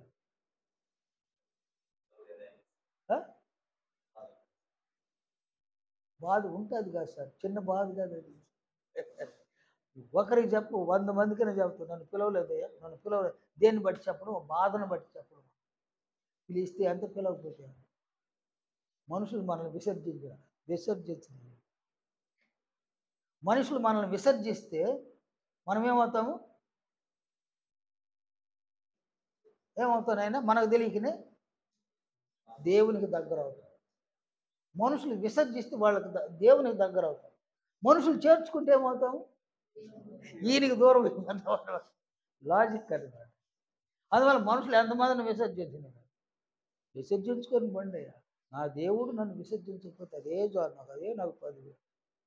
అందువలన ఇక్కడ ఒక నిర్ణయం, బాప్తిస్మంలోనికి వచ్చేసరికి ఒక నిర్ణయం ఏంటంటే, ఇకను నేను నా ప్రభువును పోలే జీవిస్తాను. మనుషుల్ని ఇష్టపెట్టే విధంగా, మనుషుల్ని సంపదింపజేసే విధంగా నేను జీవించను. మనుషుల యొక్క ఇష్టాలకు అనుకూలంగా నేను జీవించను. ప్రభువు ఆయన ఆజ్ఞలకు అనుకూలంగానే జీవిస్తాను. ఆయన ఆజ్ఞలను అనుసరించే క్రియలు చేస్తాను. సంఘంలో నేను నీతిమంతునిగా తీర్చబడతాను. క్రీస్తు యొక్క మహిమను పొందుతాను. తీర్పు నాకు అనుకూలం అవుతుంది. తీర్పు తరువాత సగర్వంగా ప్రభువైన క్రీస్తు ఏం చేస్తాడు? ఆయన తనతో పాటు నన్ను పరలోక రాజ్యాన్ని తీసుకొని వెళ్తాడు. ఒక్కసారి పరలోక రాజ్యంలో అడుగు పెడితే ఎవరితో సంబంధం ఉంది? తండ్రి దేవునితో. ఎలాంటి సంబంధం? శాశ్వతమైన సంబంధం. ఆ శాశ్వత సంబంధాన్ని బాప్తిస్మములో ఆయన ఏం చేస్తాడు? చిగురిస్తాడు అన్నమాట. బాప్తిస్మలో చిగురిస్తాడు. చిగురించిన తర్వాత సంఘంలో ఏం కావాలి ఆయన? చిగురించి కదా మహావృక్షంగా మారిపోవాలి. ఫలాలు ఇచ్చేయాలన్నమాట. ఆత్మ ఫలాలు, వెలుగు ఫలాలు, నీతి ఫలాలు ఇచ్చేయాలి. ఈ ఫలాలన్నీ ఆడిపోతాయి. చెట్టు పోతే ఆడికి, చెట్టు ఇక్కడే చచ్చిపోతాడు. ఏ చెట్టు అయినా ఆడే చచ్చిపోతాడు. వాడు మామిడి తోట వేసి ఉంటాడు ఆయన, అది ఫలాలు బలిస్తూ ఉందన్నమాట కదా. ఆ ఫలాలు మార్కెట్లోకి వస్తాయి. చుట్టూ రాదు మార్కెట్కి చెట్టు అట్నే పెరగొచ్చి మార్కెట్లో పెట్టి వచ్చి ఫలాలన్నీ కొనుక్కున్నాను. ఫలాలు మాత్రం వస్తే చెట్టు అక్కడే ఉంటుంది. ఎన్ని సంవత్సరాలు ఫలాలు ఫలించాలను అన్ని సంవత్సరాలు ఆ ఫలాలన్నీ మార్కెట్కి వస్తుంటాయి. ఏదో ఒకరోజు చెట్టు ఏమవుతుంది, అది చచ్చిపోయింది. ఫలాలు రావాల్సిన చోటికి ఎన్నోసార్లు వచ్చేసింది నాయన. చెట్టు అటు చచ్చిపోయినా ఇబ్బంది ఏం లేదమ్మా. ఇక్కడ ఈ చెట్లు ఉన్నాయి, ఇక్కడ ఫలాలు ఎక్కడికి పోవాలా? పరలోక రాజ్యానికి ఒక ఫలం కూడా పోకపోతే, ఈ చెట్టు ఇక్కడ ఉండి పరలోక రాజ్యానికి ఒక ఫలాన్ని కూడా పొందకపోతే ఏం లాభం నాయన? ఒక రోజుకి ఏమవుతుంది? చెట్టు ఏమవుతుంది? చచ్చిపోతుంది. చచ్చిపోతే ఫలాలు లేకుండా చచ్చిపోతే ఏం లాభం? అందువల్ల దేశప్రభు చెప్పేది, మాలిని చూసినాడు, తోటమాలి, ఈ చెట్టు నేను చూస్తున్నాను, నేను ఫలాలు లేవు, దీన్ని నరికాడు భార్య అన్నాడు. అతనేమన్నాడు ఆయన, ఈ సంవత్సరం కూడా అటు ఓర్చుకో, దాని చుట్టూ నేను తవ్వుతాను, ఎరువులు పెడతాను, నీళ్లు పెడతాను, ఫలిస్తే సరే, లేకపోతే నీ మాట ప్రకారం వచ్చే సంవత్సరం కట్ చేస్తుంది అన్నాడు. ఎక్కడ చెప్పినాడు ఆయన? తోట ఎందాడ సంఘం. చెట్టు అంటే ఉన్నాయన సంఘ సభ్యులు అన్న. వాళ్ళు ఫలిస్తే ఆయన బహుగా ఆశీర్వదిస్తాడు. ఆయన బలి ఆశీర్వదిస్తాడు దేవుడు. మనం కనుక ఫలిస్తే ఆయన బహుగా ఆశీర్వదిస్తాడు. మనం ఫలించకపోతే ఆయన ఏం చేస్తాడు? ఎందుకు ఆ భూమి ఎందుకు వ్యర్థం కావాలి? ఆయన ఇప్పుడు ఈ సీట్లో కూర్చోండి అనుకో, నా వలన ఫలాలు లేకపోతే ఈ సీట్ ఎందుకు వ్యర్థం కావాలా? అందువల్ల ఏం చేస్తాడు ఆయన? వీడు తొలగించేసి ఒకరిని పెడితే బాగుంటుంది కదా, ఆయన ప్లాన్ అనమాట. అందులో సంఘంలో ఎవరికి వారు జాగ్రత్త కలిగి ఉండడము, ఎవరికి వారు మెలకువ కలిగి ఉండడము, క్రియలతో కూడిన నీతిమంతులుగా మనం తీర్చబడడానికి క్రీస్తు యొక్క జీవితాన్ని విశ్వసించడం, ఇలా చేయడం వలన సంఘంలో ఉన్నప్పుడు ఆయనతో సరైన సంబంధాలను మనం కలిగి ఉంటాం. అటు తర్వాత మరణించినామా మన ఆత్మ ఎక్కడికి వెళ్తుంది? తీర్పుని ఎదుర్కొంటుంది. పెద్ద ప్రాసెస్ ఉందిలే. పాతాళలోకము, మళ్ళీ మృతుల పునరుద్ధానం చెందడము, మళ్ళీ ఆకాశ మండలానికి కొనిపోబడము, ఇవన్నీ ఉన్నాయన్నమాట. తీర్పులోకి వెళ్తాం. తీర్పులోకి వెళితే అక్కడ ఈ క్రియలను బట్టి ఆయన మన నీతిని బట్టి పరలోక రాజ్యాన్ని మనం చూసుకోవాలి. నీతి మంత్రులు తీర్చబడకపోతే ఆయన ఒకే ఒక డైలాగ్, అది నన్ను విడిచి అపవాదికిని వాని దూతలకు సిద్ధపరచబడిన నిత్యాగ్లోనికి పోవుడు. అక్కడికి పోతే ఏముంటుంది నాయన? అక్కడ మహిమ, ఘనత, అక్షయత, సమాధానము ఇవన్నీ ఉన్నాయి. పండ్లు కొరకడు ఏదైనా, ఏడ్చుట, పండ్లు కొరుకుట ఉంటుంది. ఇంకా ఉంటేముంటుందని కేకలు ఉంటాయన్నమాట. అక్కడికి వెళ్ళిపోవాల్సిన పరిస్థితి. నీతిమంతులు అయితే తమ తండ్రి యొక్క రాజ్యంలో సూర్యుని వలె తేజరులుదురాను. అందువల్ల మనం సూర్యుని వలె తేజరులుదామా, పండ్లు కొరుక్కొని కేకలు వేసుకునేస్తానికి పోదామా? అది ఎవరికి వారు సాగులు ఆలోచన చేస్తారు. కానీ ఇక్కడ ఏంటంటే బాప్తిస్మములో దేవుడు ఉచితముగా నీతిమంతులుగా తీరుస్తాడు. అందువల్ల పౌలు అంటాడు, నీతిమంతులు లేడు, ఒక్కడు కూడా లేడు. నేను చెప్తే గ్రహించేవాడు లేడయ్యా, అసలు దేవుని వెతికేవాడు లేడయ్యా. 3 పాయింట్లు చెప్పినాడు. నీతిమంతుడే లేడు అంటున్నాము, దీన్ని విని గ్రహించేవాడు లేడు. గ్రహిస్తే ఏమవుతానని దేవుని వెతుకుతారు, దేవుని వెతికే వాళ్ళు కూడా లేరు. మీరు సువార్థికులుగా తయారయ్యి మీరు సువార్తను ప్రకటించగా అనేక మంది గ్రహించే విధంగా చేయడం అన్నమాట. గ్రహించే విధంగా చేయడం అనేక మంది తమ ఆత్మలను, దేవుని ఏర్పాటును, దేవుని సంకల్పాన్ని గ్రహించే విధంగా మీరు సువార్తను ప్రకటించరు. అప్పుడు వారు ఏం చేస్తారు? దేవుని వెతుక్కుంటారనమాట. వారు దేవుని వెతుక్కొని బాప్తిస్మలోనికి వస్తే వారి ఆత్మలు ఉచితంగా నీతిమంతులుగా దేవుడు తీర్చేస్తాడు. వారు సంఘంలోని ప్రవేశిస్తే క్రియల మూలంగా నీతిమంతులుగా తీర్చబడతారు. నేను మీ జీవితంలో ఒక్కరిని ఇద్దరినైనా వారి ఆత్మను రక్షింపజేసి సంఘంలో వారిని చేర్చి వారు కనుక నీతిమంతులుగా తీర్చబడడానికి మీరు కనుక ప్రయాసపడితే మీరు ధన్యులను. భూమి మీద ఏవేవో సంపాదించుకుంటాం, అవేవి మనతో రావు. ఎవరిని మనం రక్షించినామో, ఎవరు నీతిమంతులుగా తీర్చబడ్డారో వాళ్ళు మనతో పాటు పరలోకం వస్తే అక్కడ దేవుడు ఏం చూస్తాడు? ఆయన మన పనిని చూస్తాడనమాట. మనం చేసిన పని వలన ఒకరిద్దరు నీతిమంతులుగా తీర్చబడి తనతో పాటు తీసుకొచ్చినాడు అని అనుకుంటారు. గొప్ప పని అని, చాలా గొప్ప పని అన్నమాట. ఆ పని నిలబడుతుందండి. మిగతా ఏ పనులు నిలవదు. ఏ పనులు నిలవు. ఇప్పుడు మొన్న చూడండి, ప్రభుత్వంలో ఉన్నంత వరకు ఎన్నో కార్యక్రమాలు ప్రారంభించి ఎన్నో కార్యక్రమాలు కొనసాగుతా ఉన్నాయన్నమాట. ఉన్నట్టుండి జగన్మోహన్ రెడ్డి ఓడిపోయినాడు. పనులన్నీ ఏమైనా ఎక్కడ పనులు అక్కడ ఆగిపోయాయి. ఆయన బతికే ఉన్నాడు, కానీ ఎక్కడి పనులు అక్కడ ఆగిపోయినాను. ఇప్పుడు కొత్త ప్రభుత్వం ఒకటి వచ్చింది. ఒక ఆయన నిన్న ముఖ్యమంత్రి అయినాడు. ఈయన ఏం చేస్తాడు? కొత్త పనులు ప్రారంభించాడు. ఈయన దిగిపోయేసరికి కూడా కొన్ని పనులు అట్నే ఆగిపోయినాయి, దిగిపోయినాడు. అలాగే మనం పని చేస్తూ ఉంటాం, ఎన్నో పనులు చేస్తుంటాం. ఎక్కడ చనిపోతాం అక్కడి పనులన్నీ ఏమైపోతాయి? నేను అక్కడికి ఆగిపోతాయి, పనులన్నీ ఆగిపోతాయి. తర్వాత నీకు అనుకూలంగా ఆ పనులను కొనసాగించే వాళ్ళు ఉంటే సంతోషమే. కాదు ఈ పనే బాగలేదు, దీన్ని మార్చాలనుకుని మార్చేస్తే నీ పని అక్కడికి ఫినిష్ అయిపోయింది. ఏ పనైనా ఆగిపోతుంది. కానీ 1, 2, 3 ఆత్మలను రక్షించి మనతో పాటుగా వాళ్ళని తీసుకొని వెళ్ళగలిగితే ఇది స్థిరమైన పని, శాశ్వతమైన పని. ఈ పని నిలిచి ఉంటుంది. ఇది నీ పని పరలోకం దాకా కూడా వెళుతుంది. పరలోకంలో నీ పనిని బట్టి కానీ రెండు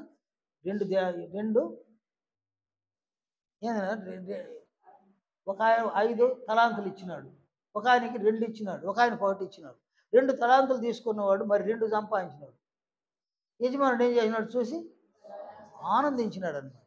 అలాగే మీలో ఎవరైనా సరే ఒక 2 ఆత్మలు రక్షించి వారిని కానీ పరలోక రాజ్యం తీసుకుపోతే అక్కడ మీరు ఒక ఆత్మనిచ్చి ఒక తలాంతి ఇచ్చినాడు, మీరు 2 తలాంతులు తీసుకొని పోతే ఎంత ఆనందం తెలుస్తుంది అక్కడ.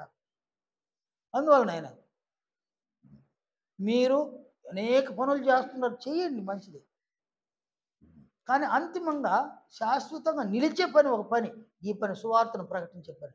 ఈ పనిని కూడా చేయండి. దీనివలన ఇంత లాభం లేకపోయినా ఒక 2 ఆత్మలు 3 ఆత్మలు రక్షించి వారు కానీ పరలోక రాజ్యాన్ని చేరే విధంగా క్రీస్తు యొక్క మహిమను వారు పొందేటట్లుగాన వారిని కానీ మీరు వారి ఎదుట మీ జీవితాలు చూపించి వారి జీవితాలను మార్చుకొని ప్రభువులా జీవించే విధంగా చేయగలిగితే మీ పని స్థిరమైన పని నిలుస్తుంది. ఈ పని పరలోకం దాకా పెడుతుంది. పరలోక రాజ్యాలు మీ పనిని చూసి అక్కడ ఎంత గౌరవము, ఎంత ఘనత అది మీరు పొందే అవకాశం ఉంది. గౌరవాన్ని ఘనతను పొంది ఎంత ఆనందము, ఎంత సమాధానము, అంతగా మనము అక్కడ ఆనందించే అవకాశం ఉంటుంది. దయచేసి ఈ సంగతులు వినండి. అయినా మనకి సమయం అయింది, ఇక్కడికి ఆపుతాను. మళ్ళీ వచ్చే వారం మనం వేరొక బాప్తిస్మములో మరొక ఆశీర్వాదాన్ని గురించి మనం నేర్చుకోవడానికి దేవుడు మనల్ని కనికరిస్తాడు.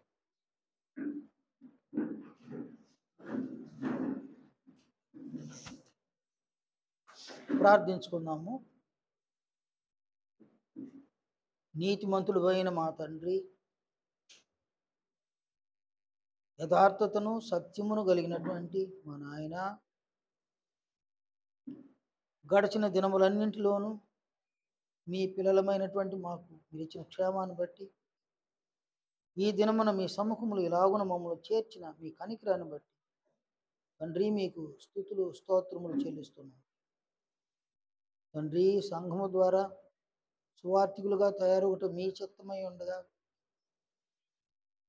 సంఘములో కొందరైనా సువార్థికులుగా తయారొకటకు మరింత కనికరాన్ని మీ దయను అగుపరుచుదురని ప్రార్థిస్తూ ఉన్నాం. సువార్థికులుగా తయారొకటకు ప్రభువు అపోస్తులు బోధించిన సువార్త సత్యమును పరిశుద్ధాత్మ దేవుని ద్వారా మీరు మాకు నేర్పిస్తూ ఉన్నందున వింటూ ఉన్నటువంటి ప్రతి బిడ్డ సువార్త సత్యమును హృదయాలలో మనసుల్లో ముద్రించుకొని తండ్రి వారి జీవిత కాలంలో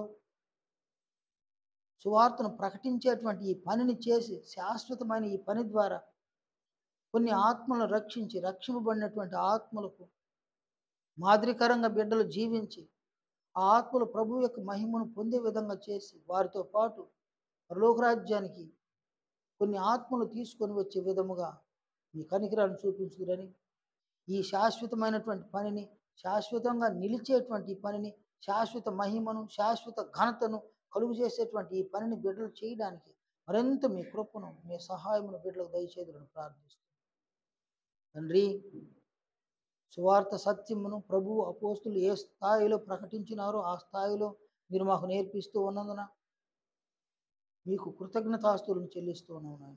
అదేవిధంగా సంఘములో అపోస్తులు ప్రభువులా జీవించడానికి ఏ సంగతులు బోధిస్తూ ఉన్నారో ఆ బోధన అన్నింటినీ కూడా మీరు మాకు నేర్పిస్తూ ఉన్నది కొరకు కృతజ్ఞతాస్తులు చెల్లిస్తూ ఉన్నాం. మేమైతే ప్రభువును ప్రేమించి ప్రభువు యొక్క ఆజ్ఞలను గౌరవించి ఆయన అభిప్రాయాలతో ఏకీభవించి తూచా తప్పకుండా ప్రభు యొక్క ఆజ్ఞలను మాకు సాధ్యమైనంత రీతిలో మేము అనుసరించి క్రియలు చేసి క్రియల వలన నీతిమంతులుగా మేము తీర్చబడినట్లు మరింత కనికరాన్ని చూపించమని ప్రార్థిస్తున్నాం. తండ్రి, మాలో ఎవరెవరైతే వెనుకబడి ఉన్నారో వారందరిని కూడా కనికరించి వారికి సంపూర్ణ గ్రహింపును అవగాహనను కలుగజేయుదురని, క్రియల ద్వారా నీతిమంతులుగా తీర్చబడుటకు మరింత బిడ్డలను ప్రోత్సహించుదని ప్రార్థిస్తున్నాం. ఎవరైతే క్రియలు చేయటం ఎందు ఆసక్తిని కలిగి ఉన్నారో వారు మరిన్ని క్రియలు చేయడానికి మరింతగా బిడ్డలను కనికరించమని మీ మహాకృపను బట్టి ప్రార్థిస్తూ ఉన్నాం. మా ప్రార్థన మన్నించమని తండ్రి, ప్రతి బిడ్డను దీవించమని, తిరిగి మీ సముఖంలోని మేము చేరి వచ్చేంత వరకు కనికరాన్ని కృపను చూపించమని, వారి వారి గృహాలకు బిడ్డలు బయలుదేరుతూ ఉండగా క్షేమకరమైన ప్రయాణాన్ని దయచేదురని, సమాధానంగా కుటుంబాల్లో చేర్చుదురని, తిరిగి కలుసుకునేంత వరకు కృప చొప్పున మమ్మల్ని కనికరించుదురని క్రీస్తు యేసు పరిశుద్ధ నామమున ప్రార్థిస్తున్నాము తండ్రి. ఆమేన్. అందరికీ వందనాలు.